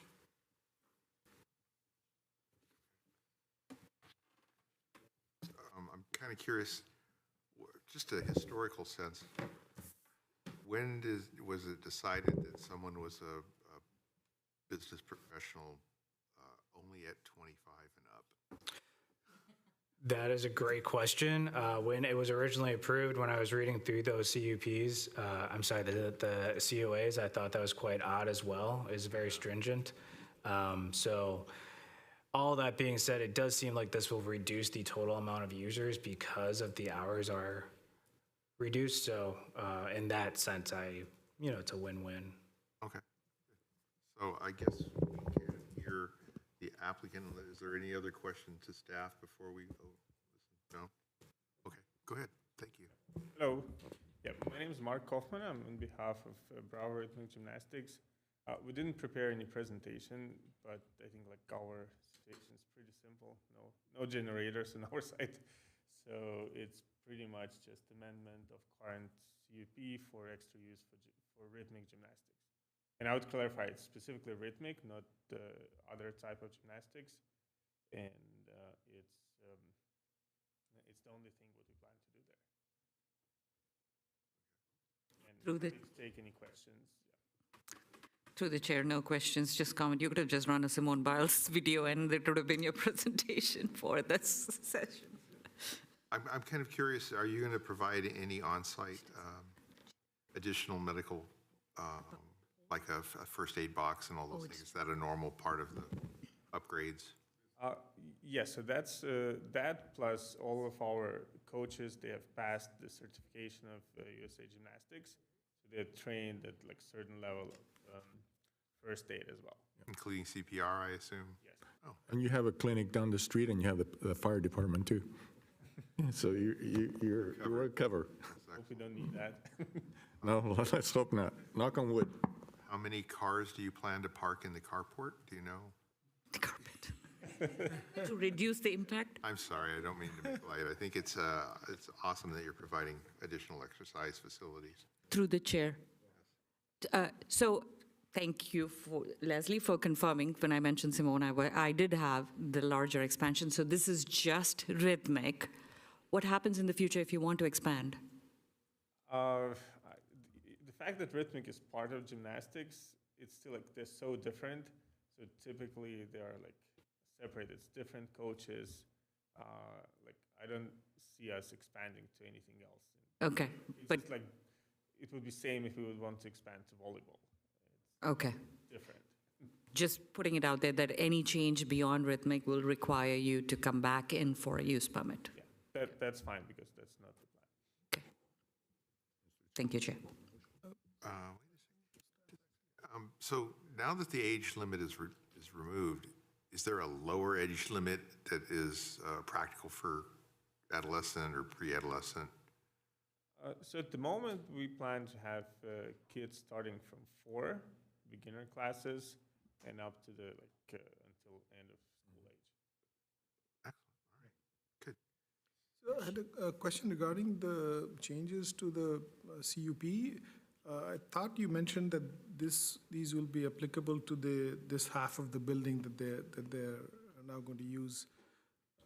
And how do we regulate that? I mean, I would think that the CUP is a CUP applicable to a site, and now you have a bifurcation of CUP on the same site, right? So I'm just curious, how does that work? Right, so the CUP, for the address, it is one singular parcel, and that's including all of the 2300 Walsh, maybe not every single address, but it's a light industrial park. So there's about maybe 30, 40 separate units in there. So this one is specifically for the 2342 address. While it's not for the parcel itself, it will be specifically to that address.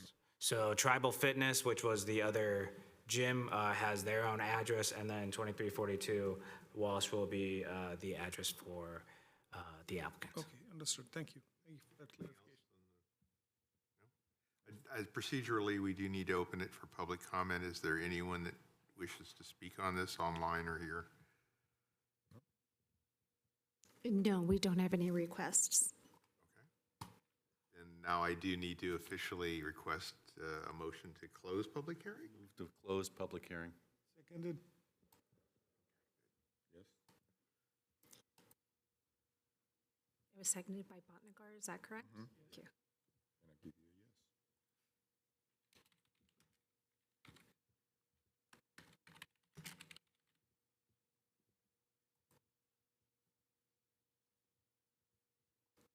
yes. Go ahead and cast your vote. I know your vote. Very good, thank you. The motion passed. So one of the procedural thing too that I kind of got asked to mention is that when you make a motion or a second, make sure that Elizabeth can understand who, and it helps because I'm not always quick enough to repeat it, but it helps if you let her know. Okay, so public hearing is closed. Is there a rebuttal to anything that we've commented on at this point? Good, so then we can move on to entertaining a motion on the item. All right. Go ahead, Eric. Real quick question about the motion here, since we have two of them. Shall I be reading that one, or should I be reading the one here? In case yeah, okay. So to move to determine the project to be categorically exempt from the California Environmental Quality Act, CEQA, formal pursuant to CEQA guidelines, section 15301E1, class 1, existing facilities. And then do we do an and here and join them? No, okay. That's the end of the motion. So I'll second it today, so I have something that I've seconded. Thank you.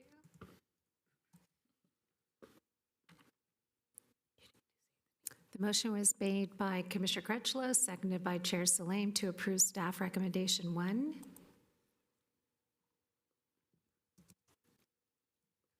Commissioner Busa, your vote? Yes. Okay, thank you. Thank you, the motion passed. Thank you.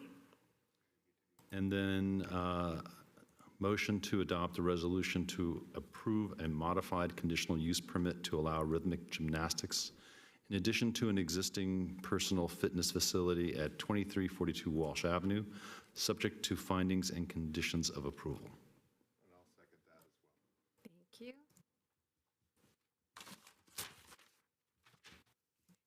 And the motion was made by Commissioner Crutchlow, seconded by Chair Salame to approve staff recommendation 2.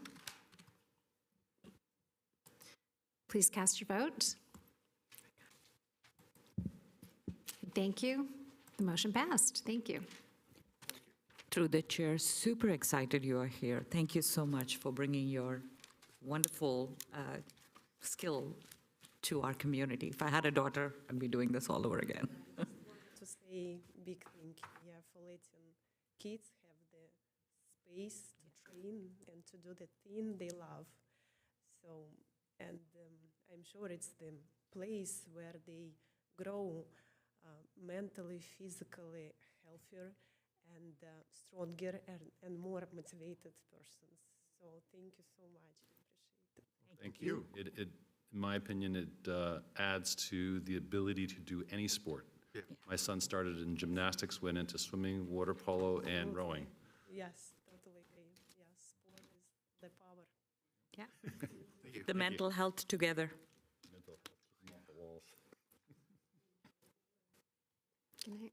All right, we're on to the last of the public hearing items. Action on a variance to expand into the front setback by 6 foot 6 inches to create additional living space for residents located at 1296 Chapel Drive. We'll have a presentation and then go from there. Appreciate that, Chair. Daniel Subcheck, Associate Planner, City of Santa Clara. As stated, the application in front of us today is for a variance to expand into the front setback by 6 feet 6 inches to create additional living space, including portions of a bedroom and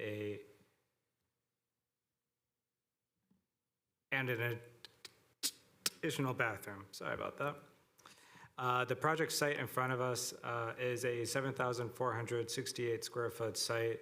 It is on the corner, and per code, the front setback of a corner lot is the shorter frontage. So although the house is fronting towards the Chapel Drive, the front setback per code is the Harrison Street to the north. Currently, the structure is a 3-bed, 1.5 bath, and proposed it will be 3-bed and 2-bath.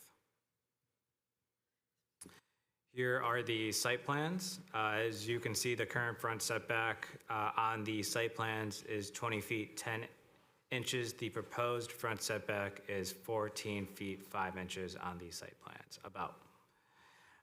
Please note that it's just this 201 square foot expansion at the north of the property. That's going to be about 6 feet wide, 6 feet long, and 31 feet 4 inches wide. The proposed addition, as stated, is 201 square feet, and as you can see in this site plan here, floor plan, there will be a bathroom and then some addition to the closets of both of the bedrooms. And here are the elevations to show that it would maintain the theme of the house with the brick under here, as well as the window. And sorry about that. On the site plans here, we show that there are other options for this remodel that would not encroach into any of the setbacks. For example, the current interior side setback that we have for the main house is 15 feet 4 inches. However, the code only requires 5 feet. It's plausible that the applicant could create an addition of the same size or slightly larger in that interior side without having to apply for any type of variances or et cetera.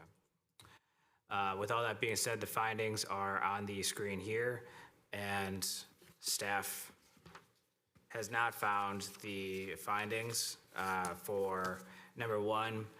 The lot is larger than the 6,000 square foot size that the code requires for all R160 lots. For finding number two, the homeowner could expand towards the interior side without having to apply for any type of variances.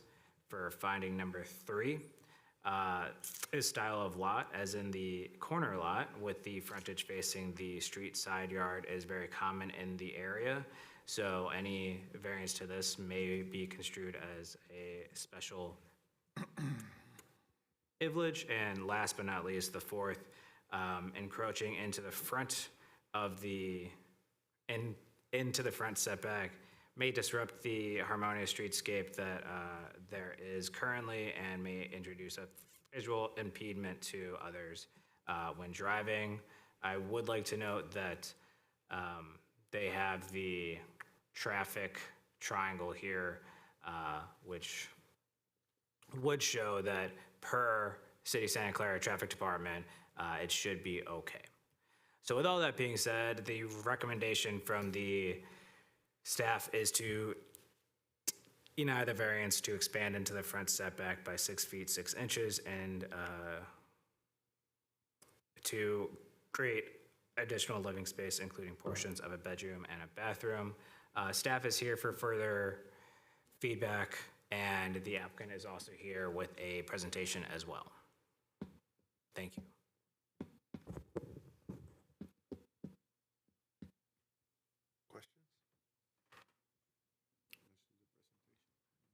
Go ahead with the presentation, and thank you.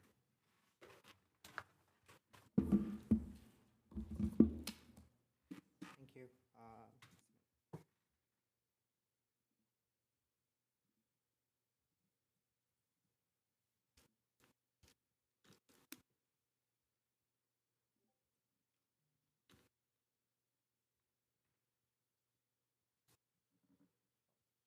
Basically, I have to just reopen Zoom for permission.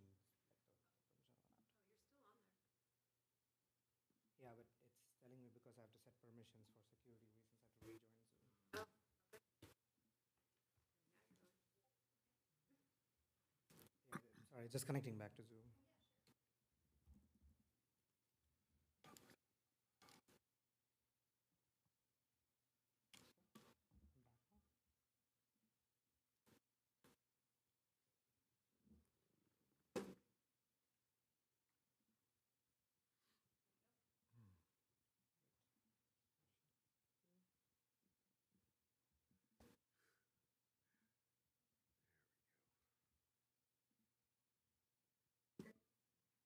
Hi. Good evening. Thank you, everyone, for this opportunity. I'll try to keep it brief. I know it's late. So my name is Rohit George John. I'm the resident at 1296 Chapel Drive. As Daniel's mentioned, the purpose of this application is for us to, it's essentially to add a bathroom, and we wanted to do a small expansion on the Harrison Street side. So as already mentioned, the current configuration of the house is it's a 3-bedroom house with 1 full bath and a powder room. So right now we're requesting permission to do a small expansion of, it's actually a 6 feet expansion, and the 6 inches is actually the thickness of the wall. So it's 6 feet 6 inches according end to end on the Harrison Street side. And we also want to make sure the bathroom enables, it's attached to one of the bedrooms, so we can create a main bedroom out of it. Now, the reason why we need a variance in this case is, as Daniel's already mentioned, although the front of our house, our address, our front yard, everything is on Chapel Drive, unfortunately, by city regulations, the front of our house is actually on Harrison Street. So although we treat Chapel Drive as the front of our house, per zoning rules, Harrison Street, we're subjected to the front yard rules on Harrison Street side. And so that's why we're requesting a variance request here.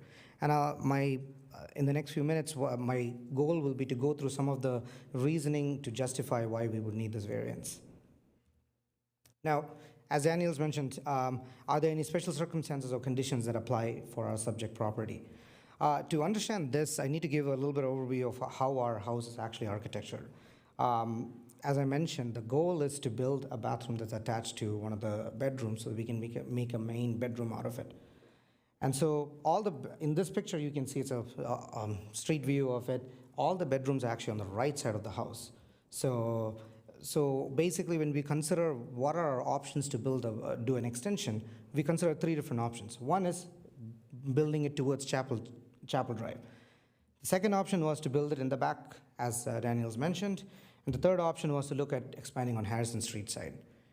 Now, if I were to overlay this with where the main bedroom actually exists, you can see that the main bedroom is actually on the intersection of Chapel and Harrison. It's right at that corner, which means only 2 out of the 3 options really actually meets a meaningful utility for adding a bathroom here. One additional point I want to maintain is that the back of the house, which is essentially our backyard, there's only 15 feet depth. So if we were to extend into the back, this is basically, it's going to be lining right up with our neighbors, and it also minimizes our utility for our backyard space. So which is why we decided not to pursue that as an option right now. So now looking at the remaining 2 options, we considered expansion on the front. And this is last night's research. I found out that per the city rule, there is a code 18.12.090, which dictates that the side yard, which is on the street side for a corner unit, shall not be less than 15 feet in width. Unfortunately, our front of the house is only 18 feet in width. So if I were to do any expansion towards Chapel Drive, we only have 3 feet we can get away with before we need a variance. So even if we do an expansion towards the front of the house, we still need a variance. But critically, the reason why we didn't consider the front of the house expansion was because of safety concerns. When you do an expansion so close to the sidewalk, we believe it actually impedes the ability for motorists on Harrison Street and Chapel Drive to have clear visibility at that intersection. Now, the benefit of doing the extension on the Harrison Street side is it's a very small extension, and as Daniel's mentioned, we have already had traffic team do the assessment for it. So we believe this is the path of least resistance in this case.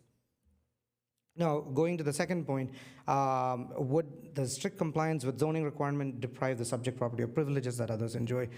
We do believe the fact that the way our house is zoned, where the side yard, our actual side yard is treated as the front yard, it puts a great limitation to us because we don't have a doorway there, we don't have any entrances there, so this is a space where we have minimum utility, and that's the area where we think we can benefit from having an extension.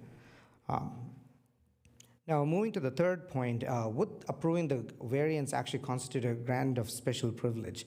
So we actually did some research on this. We did some measurements using Santa Clara's website where you can actually do measurements on distances, and we noticed that actually there are two corner units right on Harrison Street. They are within 14 feet from the sidewalk. And so so that's the house all the way on the right side and the other one all the way on the left side. What we are requesting is not any different from that. So in fact, in this case, what we're asking is to give us the equal treatment, the same treatment that other houses, the privilege that they've had. And so, which would be to get us the 6 feet the extension on the Harrison Street side. Now, lastly, will granting the variance adversely affect the interests of the public? We have confirmed, as Daniel's already mentioned, the traffic departments already did their assessment based on the architectural drawings. They have confirmed that the proposed expansion will have good visibility in keeping with the city standard requirements. This is the diagram that was shown before. Essentially, the red cross-sectioned area is the visibility requirement, and the green box is where you see the expansion that we're proposing. And this is just overlaid with the actual map so that you have a good view of what it would be on a street view perspective. We also did talk to all our neighbors in our immediate vicinity to ensure that they had a good understanding of what the planned expansion is, making sure that they knew exactly what we were planning on doing. So we did get endorsement from quite a few of our neighbors to make sure that they are aware of it, they understand it. In fact, this actually covers the neighbors who are in our immediate vicinity, as well as few neighbors that are few houses down the street, because we wanted to cover even those who might be driving up on Harrison or on Chapel Drive.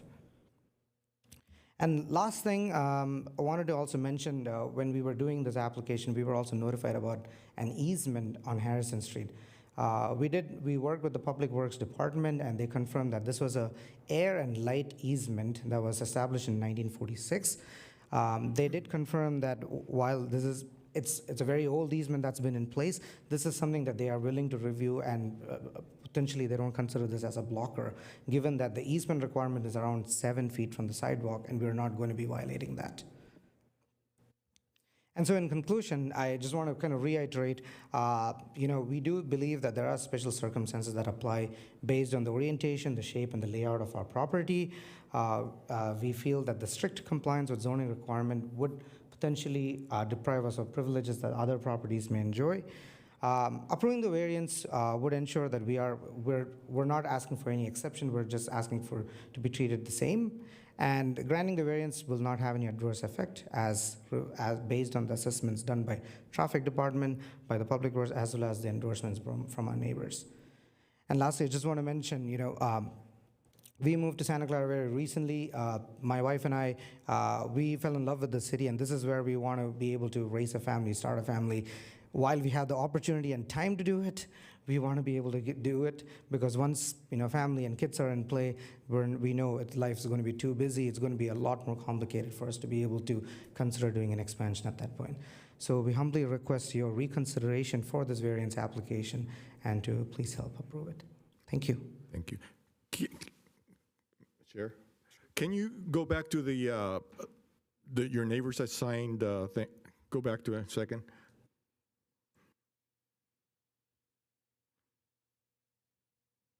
One, two, three. You had four from Harrison, 5 from Harrison then. You just bought that house, correct? We bought it in December, that's right. So you knew what the size of the house. Why can you put it in the back? Oh, because the back right now, we only have a 15 feet spacing. Why didn't you just build a fence where the Harrison side is and expand your side yard? The side yard, you meaning the back or on the Harrison Street? Harrison, you'd be able to walk around Harrison. Where your bedroom window is. You can expand that by building a fence around, give you more backyard. We can, but if we want to do an extension there, we still need a variance. Anything on any expansion towards Harrison side is where we want a fence. Sure. You could put a fence without any variance. Is that correct? Oh, sure. Actually, we Then you have a bigger yard then. Oh, so we did talk to our neighbor. So one of the concerns that the neighbor raised was, actually, this is the neighbor, they are the Jason Smith on this list. So they are the neighbors who live right behind us. In fact, they are the ones who would be the most impacted if at all there was a visual impediment due to this. And when we spoke to them, they said that, their concern was the expansion itself is not going to be a concern for them. Their concern was actually if we put a fence, because their worry was that their driveway is actually right where that fence would be. And so their worry was that their visibility would be impaired if we put a fence there. So we came to a verbal agreement that, yes, okay, we don't consider putting a fence at this point because we don't think there's a necessity for it. And you do have like a cabana that is kind of falling apart in the back of the yard. We actually, So if you take that down, you have more room. we did take it down. Yeah. Yeah. So that's actually not there. In the old Google map pictures, Right. you'll still see Yeah, it. I- It's actually I not saw there that. anymore. I'm very familiar with that. Got it. Okay, thank you. Yeah, no problem.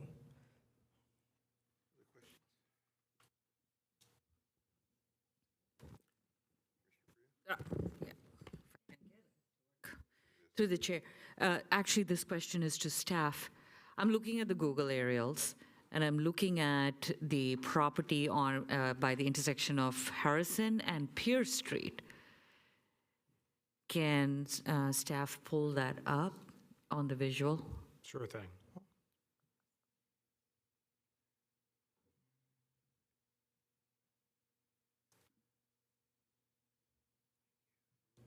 Address, I believe, is probably 1815. Yeah. What would be that setback on that intersection there? On Pierce side? On the triangular shaped lot on the south, this one? So it would have a front and two sides. I have to read the definition. I have to read the definition of a lot line. Got it. Because it's like not intersecting. I'm just trying to compare It's a all front- corner a front and lots. two sides. Yeah, it has, of course, two frontage, two fronts. And is that does not look like 20 feet. I just want to make sure I'm looking at it right. And again, I'm not going off of arbitrary, I don't want to go off of just eyeballing it. So for this one, I believe what the code would specify is that Pierce Street would be the front setback because it is the shorter frontage. Again, it's an oddly shaped lot, so we should probably head back to the code to confirm, but that would be my assumption, is that the Pierce Street would be 20 feet, and then Harrison should be the street side yard. So that, where that car and that most protruding wall to that sidewalk looks 20 feet to you? Oh, no, the street side yards only should be about 15 feet. But no, it doesn't look 15 feet either, but sometimes those eaves can really get you. They could be 3 feet long, but who knows in this situation? Yeah, there used to be a house in there, and got torn down, and they put, when things were a little bit easier to get done in the city, that they didn't care about things as much, they built the duplex there. So a car is usually about 20 feet long in general, so that, 20 feet? Yeah. Yeah, it's probably about 20 feet. It might be a couple feet off. That's kind of a small car. 10 feet by 9 feet from a parking spot, right? 10 feet by 8. It's not 20. A car is 10 by... 10 by 8. Yeah, so that's... 8. Well, we require all of our... That's not 20 all is of what the I'm trying to two-car say. garages to be 20 feet by 20 feet in clearance. Garage is, I'm looking at the A car. car is about a 18 by 9, regular size sedan is depending. about 20 feet, yeah. Okay. If you don't mind, can I 17. add? 17 in current standards, I think we'd go down to. 17 by 8. Sorry, I just wanted to add a comment. Actually, part of this, one of the fun things my wife and I did, we looked at the city's map and we measured every house on Harrison Street to understand, are they actually all 20 feet? We did find quite a few houses where it wasn't 20 feet, but at that point when we went to the city and we said this, we were told that a lot of these houses are grandfathered in. Yeah. And that's why it's not applicable. Right, so like 1992 Harrison would You can bring that up. Yeah, okay, just to make it easy for you, to give you a winning argument. Yes. Okay, so you missed it completely. Listen to this now. You go down Harrison at 1700, 1722, there's condominium complex that sticks way out of the proportion with less than it is required. Okay, so that's all you had to show. Show that one is completely way out of line. If you would have gone right after Pierce, heading towards Lincoln, you'll see it right there. It just completely goes out of whack. It comes all the way out the two sets of condominium. Right. So actually, that just defeats the purpose of maintaining the line. So I mean, Actually, you should have gone down a little further down the right, street. I actually know exactly which condominium you're talking about because yes, yeah, we measured those and we noticed that, yes. But yeah, the feedback that we received was it's grandfathered, there's nothing we can do. You know, it's grandfather, but I also think that if there's precedence that somebody did it, like Mhm. grandfathering and such, right? Then it comes down to, okay, what negative effect does it really have? Right. Safety-wise, number one in my mind, and other things. And given that we're already seeing other ones there that have it, it is, you would not be the first. Right. So that's why we wanted to focus on the houses that's right next to us, because I think per code it was talking about ones those are in your immediate vicinity.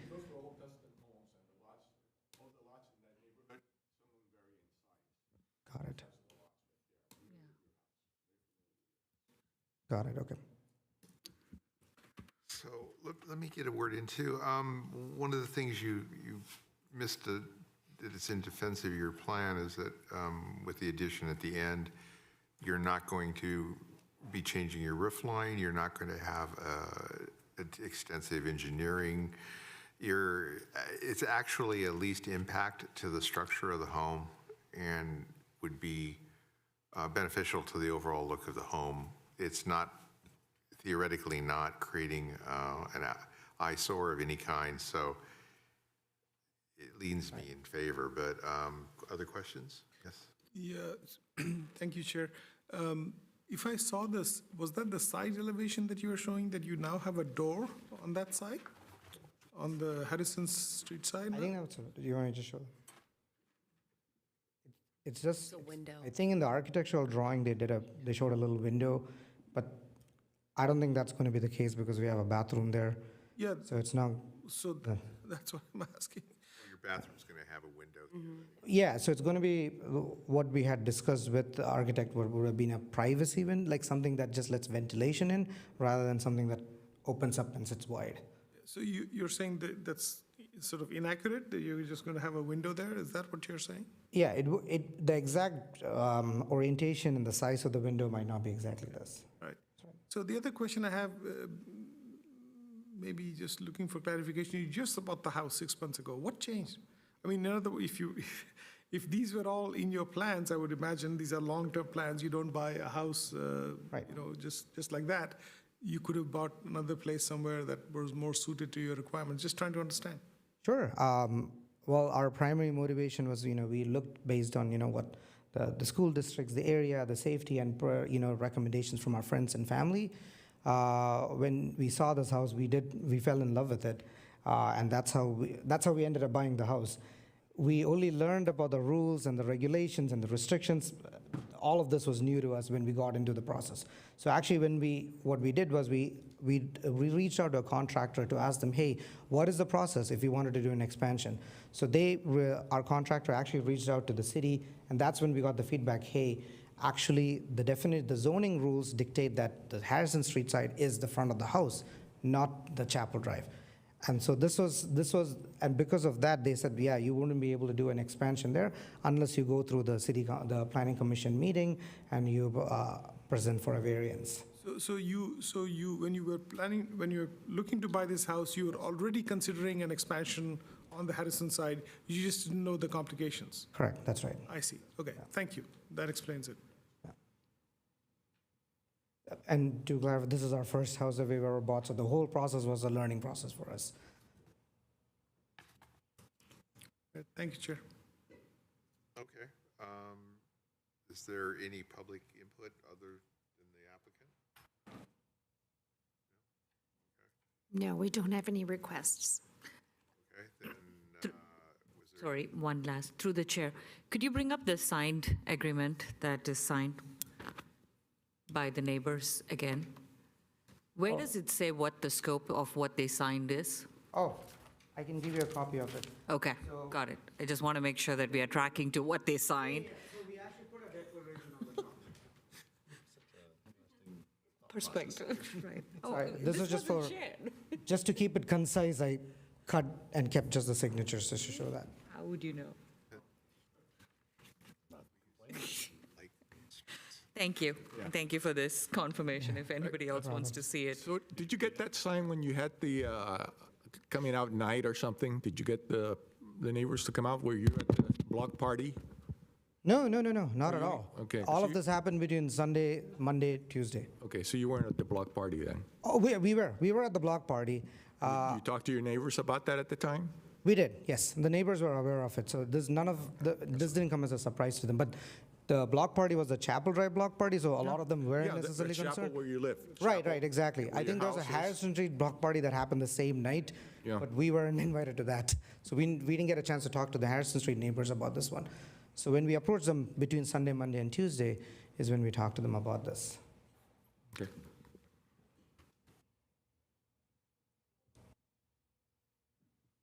okay. Yeah, I don't think if there's no comment, did you have anything else you wanted to add? No further comments. Thank you for your consideration. Motion to close public hearing? Second. So, Botnigar, motion.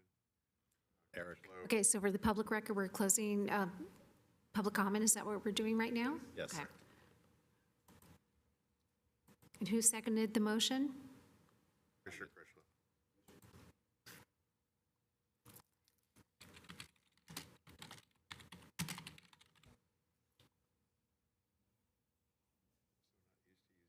Okay, please cast your vote to close public hearing.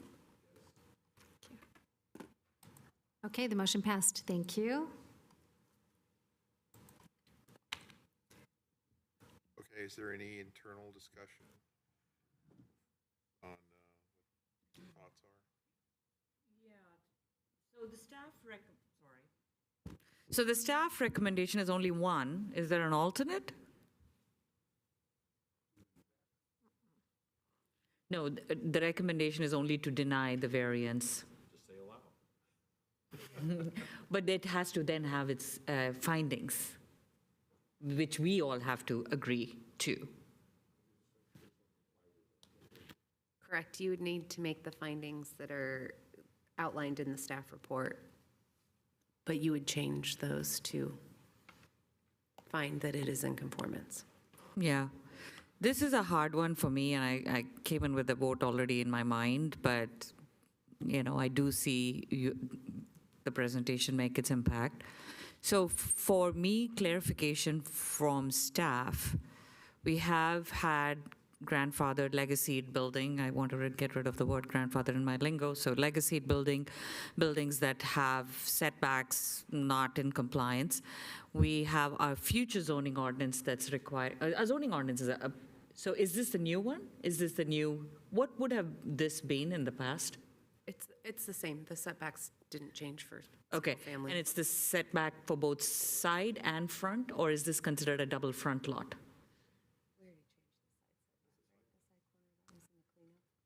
No, there's a definition.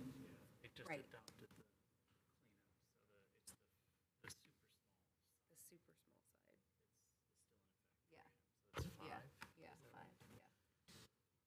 Okay, so slight nuance here. So we did adopt a new zoning code that was effective in February of this year. That did reduce the corner side setback to 5 feet based on direction from the city council. And we are doing a cleanup ordinance to move that back to 10 feet, I believe. And the city council adopted that ordinance, did the second reading Yes. yesterday.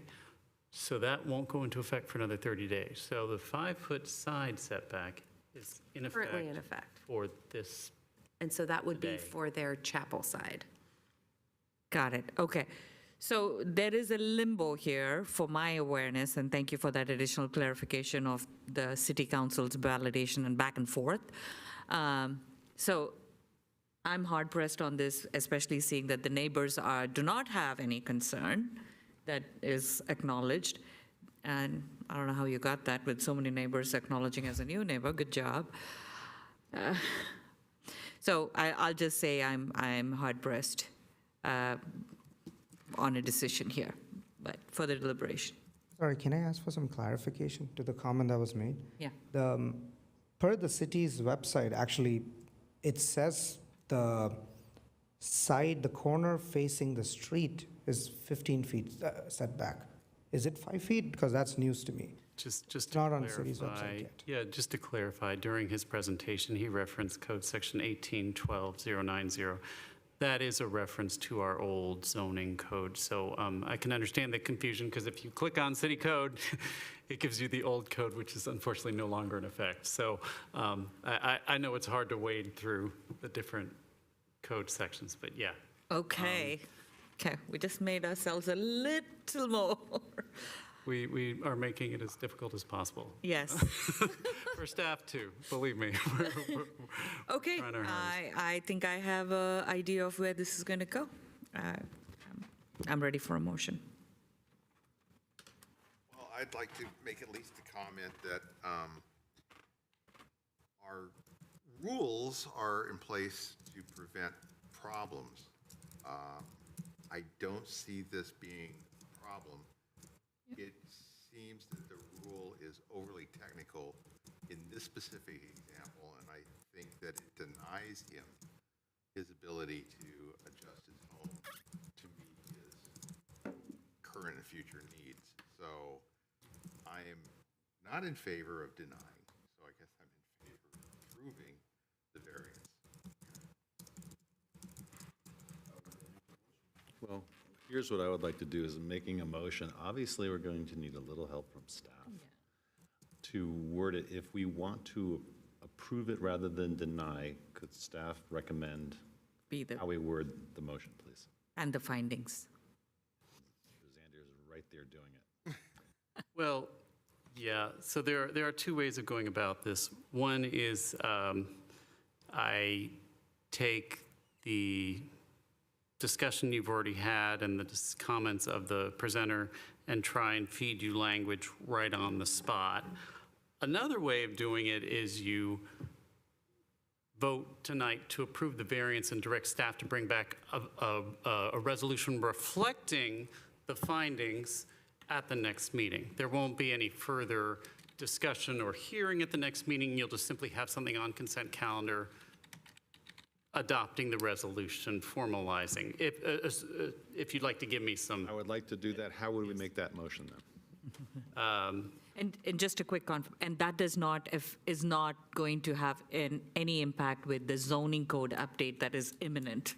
Correct, because we have a grandfather clause in our new zoning code that says whatever code was in effect on the date your application was complete stays in effect for you. Okay. So for him, his application was complete April 2024, which means the zoning code before the cleanup ordinance.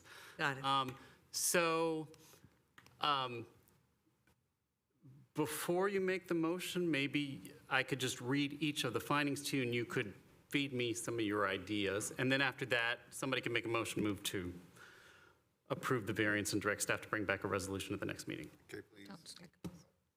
So for the commission's benefit, the first one is number 1, that there are special circumstances or conditions applicable to the subject property or existing buildings, such as location, shape, size, surroundings, topography, or other physical features that do not apply generally to other properties in the vicinity under an identical zoning classification. So what I've heard so far is the mere fact of it being a corner lot, meaning that the side that one expects to be the front is not actually the front, and the layout of the existing bedrooms, combined with a combine about the privacy interests of the adjoining property owner, necessitate locating the expansion where it is proposed. Do you have anything more to throw my way or have any concerns about those? I would add that the proposed expansion does the least amount of alteration to the overall look and compatibility of the structure in the neighborhood. Any other option for an expansion would alter the structure substantially and therefore require a secondary full review. And I would like to add that it also meets the line of sight for travel and for the road safety and ensures privacy of the neighbors as well. Okay. Number 2, strict compliance with the zoning code requirements would deprive the subject property of privileges enjoyed by other property in the vicinity and under an identical zoning classification. I mean, I think 2, 3, and 4, you heard testimony that actually there are a number of properties that have short setbacks. So 2, 3, and 4 may all have some fairly similar findings, which there is evidence that there are several other properties identified that contain similarly short setbacks with no apparent adverse effects. Let me read 3 and 4 and see if there's any difference between them. 3, approving the variance would not constitute a grant of special privilege inconsistent with the limitations on other properties in the same vicinity and zone in which the subject property is situated. 4, granting the variance will not adversely affect the interests of the public or the interests of residents and property owners in the vicinity of the subject property in question. Okay, I take it back. 2 and 3 are very similar. Yeah. Number 4 is probably about the privacy interests again. By designing it this way, the concerns of the neighbors are preserved and it's not going to create a traffic hazard. Anything else on how it won't adversely affect the interests of the public or the interests of residents? I would suggest that the approval of a variance would align this property more with the other existing homes that have the shorter setback. It is not necessarily depriving him, but actually restoring his privilege. Hopefully that language is legal enough. I might not use the word restoring, but we will come up with something encapsulating that idea. Exercising his privilege, then aligning him with the other property examples that have been quoted. How's that? Been similarly constructed. Okay. I got a lot of college words I can throw in here. Thank you, Professor.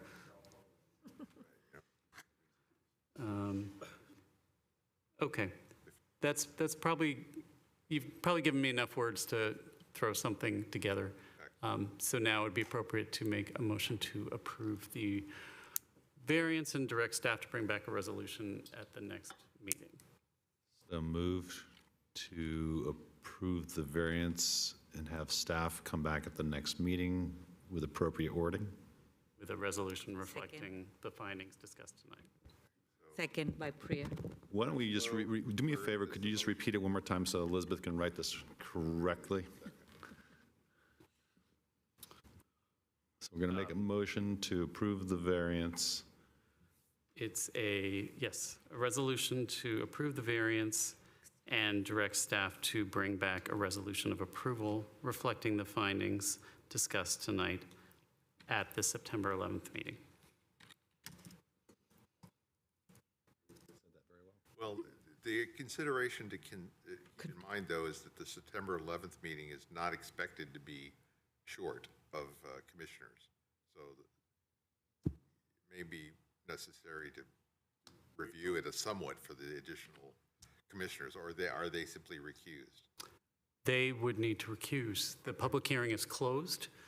In order to vote on it, they would, they could actually listen to the entire tape recording and then participate. But I'll leave that up to staff to figure out how's appropriate for that. Yeah, I think what I proposed will work. Elizabeth, maybe a note to the two planning commissioners, if they want to take the consent calendar to watch the recording and acknowledge it, or they recuse. Okay, we have a motion on the floor. Commissioner Crutchlow made the motion, Commissioner Chair Kuru seconded it. The motion is to approve the resolution, to approve the variance and direct staff to bring back the resolution at the next meeting. So go ahead and cast your vote. Got it. Oops, hold on.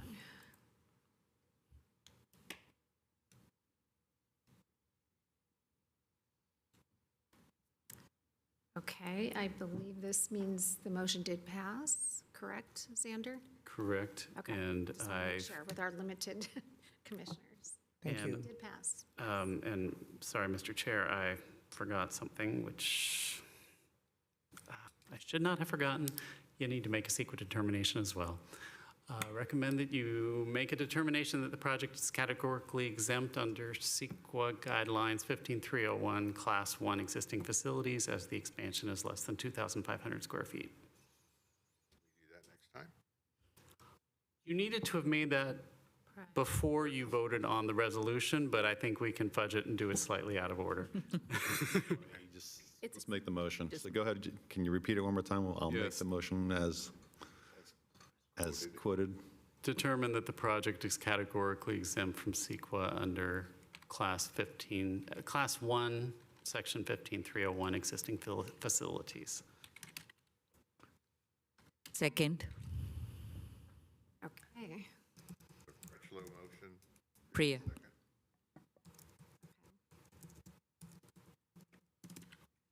I will get the exact language another time, but basically, the motion is made by Commissioner Crutchlow, seconded by Commissioner Chair Kuru, that this is exempt from CEQA, basically. Thank you. Okay, go ahead and cast your vote. That's a given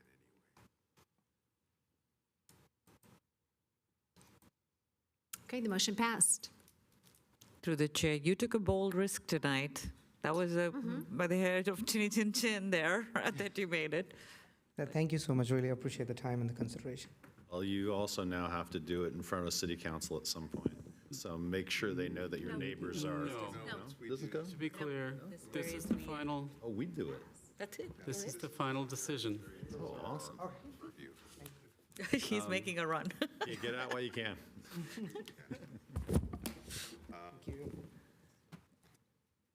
So that is the end of the public hearing items, and we can move on to travel training reports requested to attend meetings. There's an item I think comes up at this point that I need to discuss for the commission. We have had a number of requests and activities move into the hands of staff and kind of sadly have lost track of some of where they've wound up.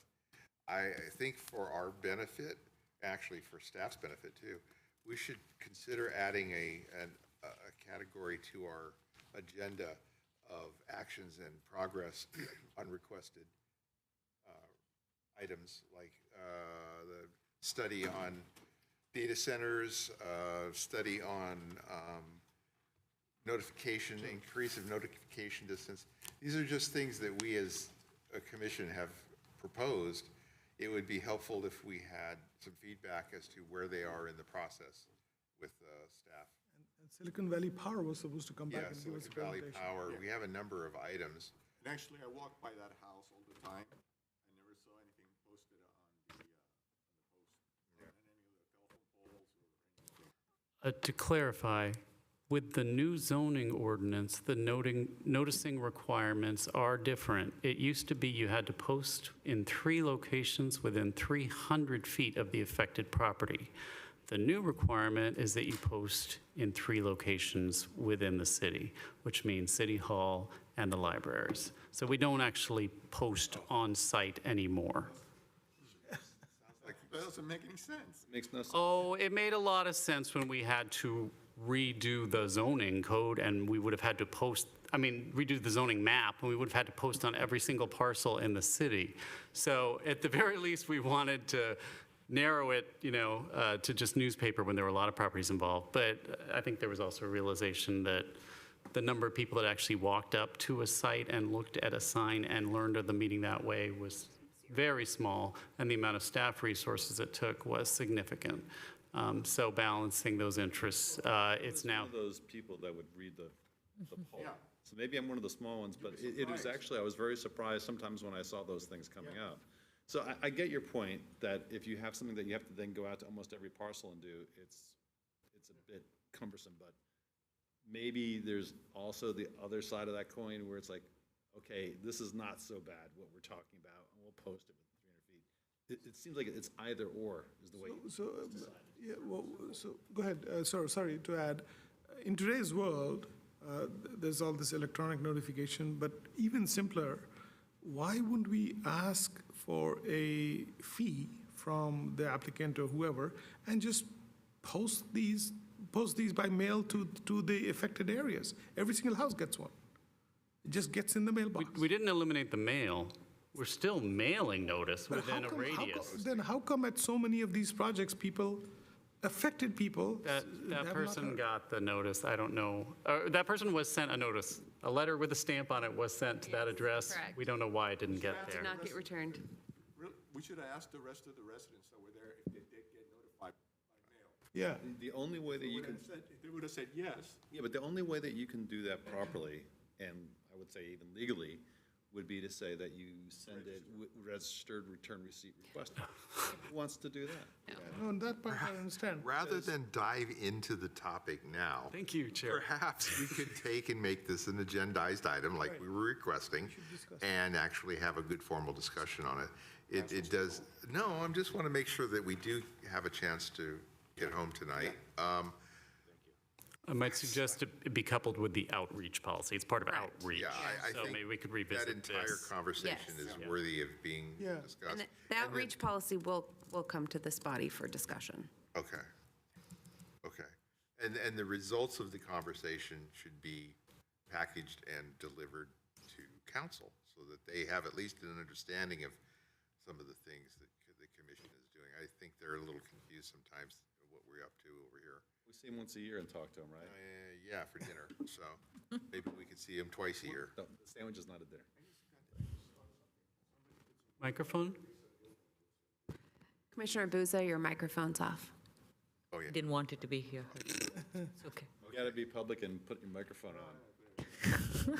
So anyway, yeah, I think that would be great because some of the, I think like one of the other things I think that came up tonight was about the cell phone towers. Yeah.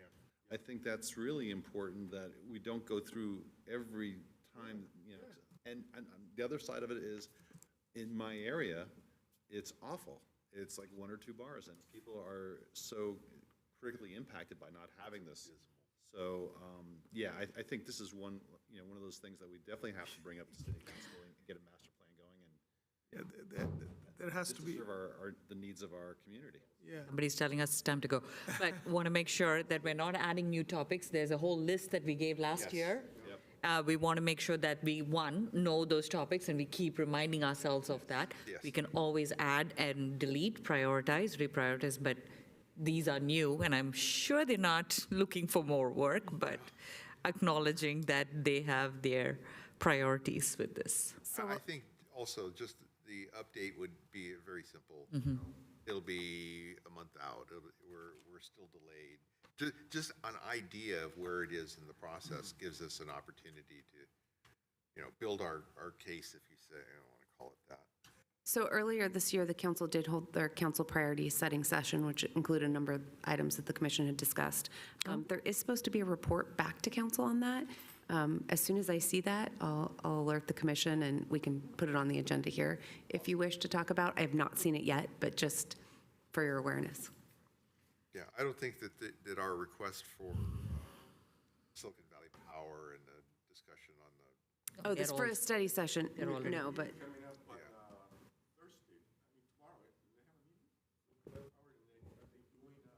I've seen some other meetings go by on EV charging for your home. Okay, so that, is there any dissent or do we need to make a motion and vote, or is this just a request? I think we will be able to take the consensus and discuss it internally and figure out how to implement that. Okay, thank you. So we're on to travel, training reports, requests to attend trainings. I know there's some stuff coming up over the next year that people have shown interest in. I'd like, this is your opportunity to chime in. And I think Commissioner Wang had a post-dated approval of some sort on our. Correct. It's actually on the agenda. We need to take a vote. We have it on here that a retroactive vote to expend funds for Commissioner Wang. I put together kind of a guesstimate on the cost. The registration was $650. Estimated hotel is about $800. Airfare estimated about $334. So a total of maybe $1,784.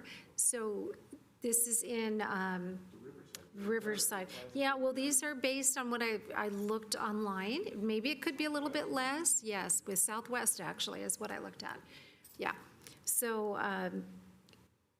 it might end up being less. So you could certainly take a vote though to expend funds since we've already paid for his registration. So that's a retroactive vote.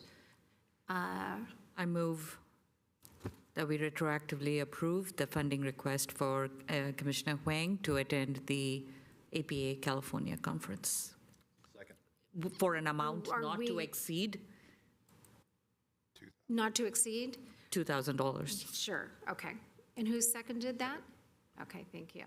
Motion made by Commissioner Chair Kuru, seconded by Commissioner Crutchlow. Oh, before we proceed, I read further down, and it's the grand total, which not to exceed was $2,290, so $2,300, not 2,000. I think we'd be cutting it pretty close. He'd be eating McDonald's. Where did we get the 2290? It's on my cheat sheet. Okay, that's good. Thank you. I am open to the friendly amendment, yes. Okay. Just 1 second. Okay.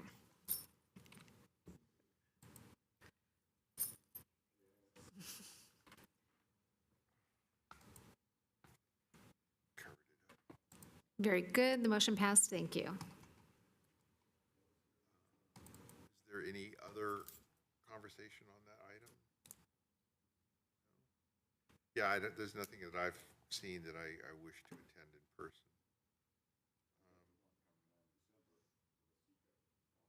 Yeah, I think that's in our new budget, though, isn't it?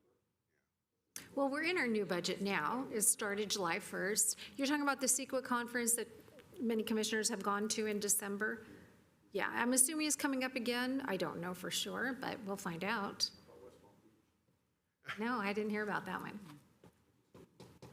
That is, okay, that one actually, it does say for planning directors, so I don't think this is basically for staff or commissioners, but I'm happy to look into it if you like. Okay, moving on. Director of Community Development reports for Planning Commission budget update.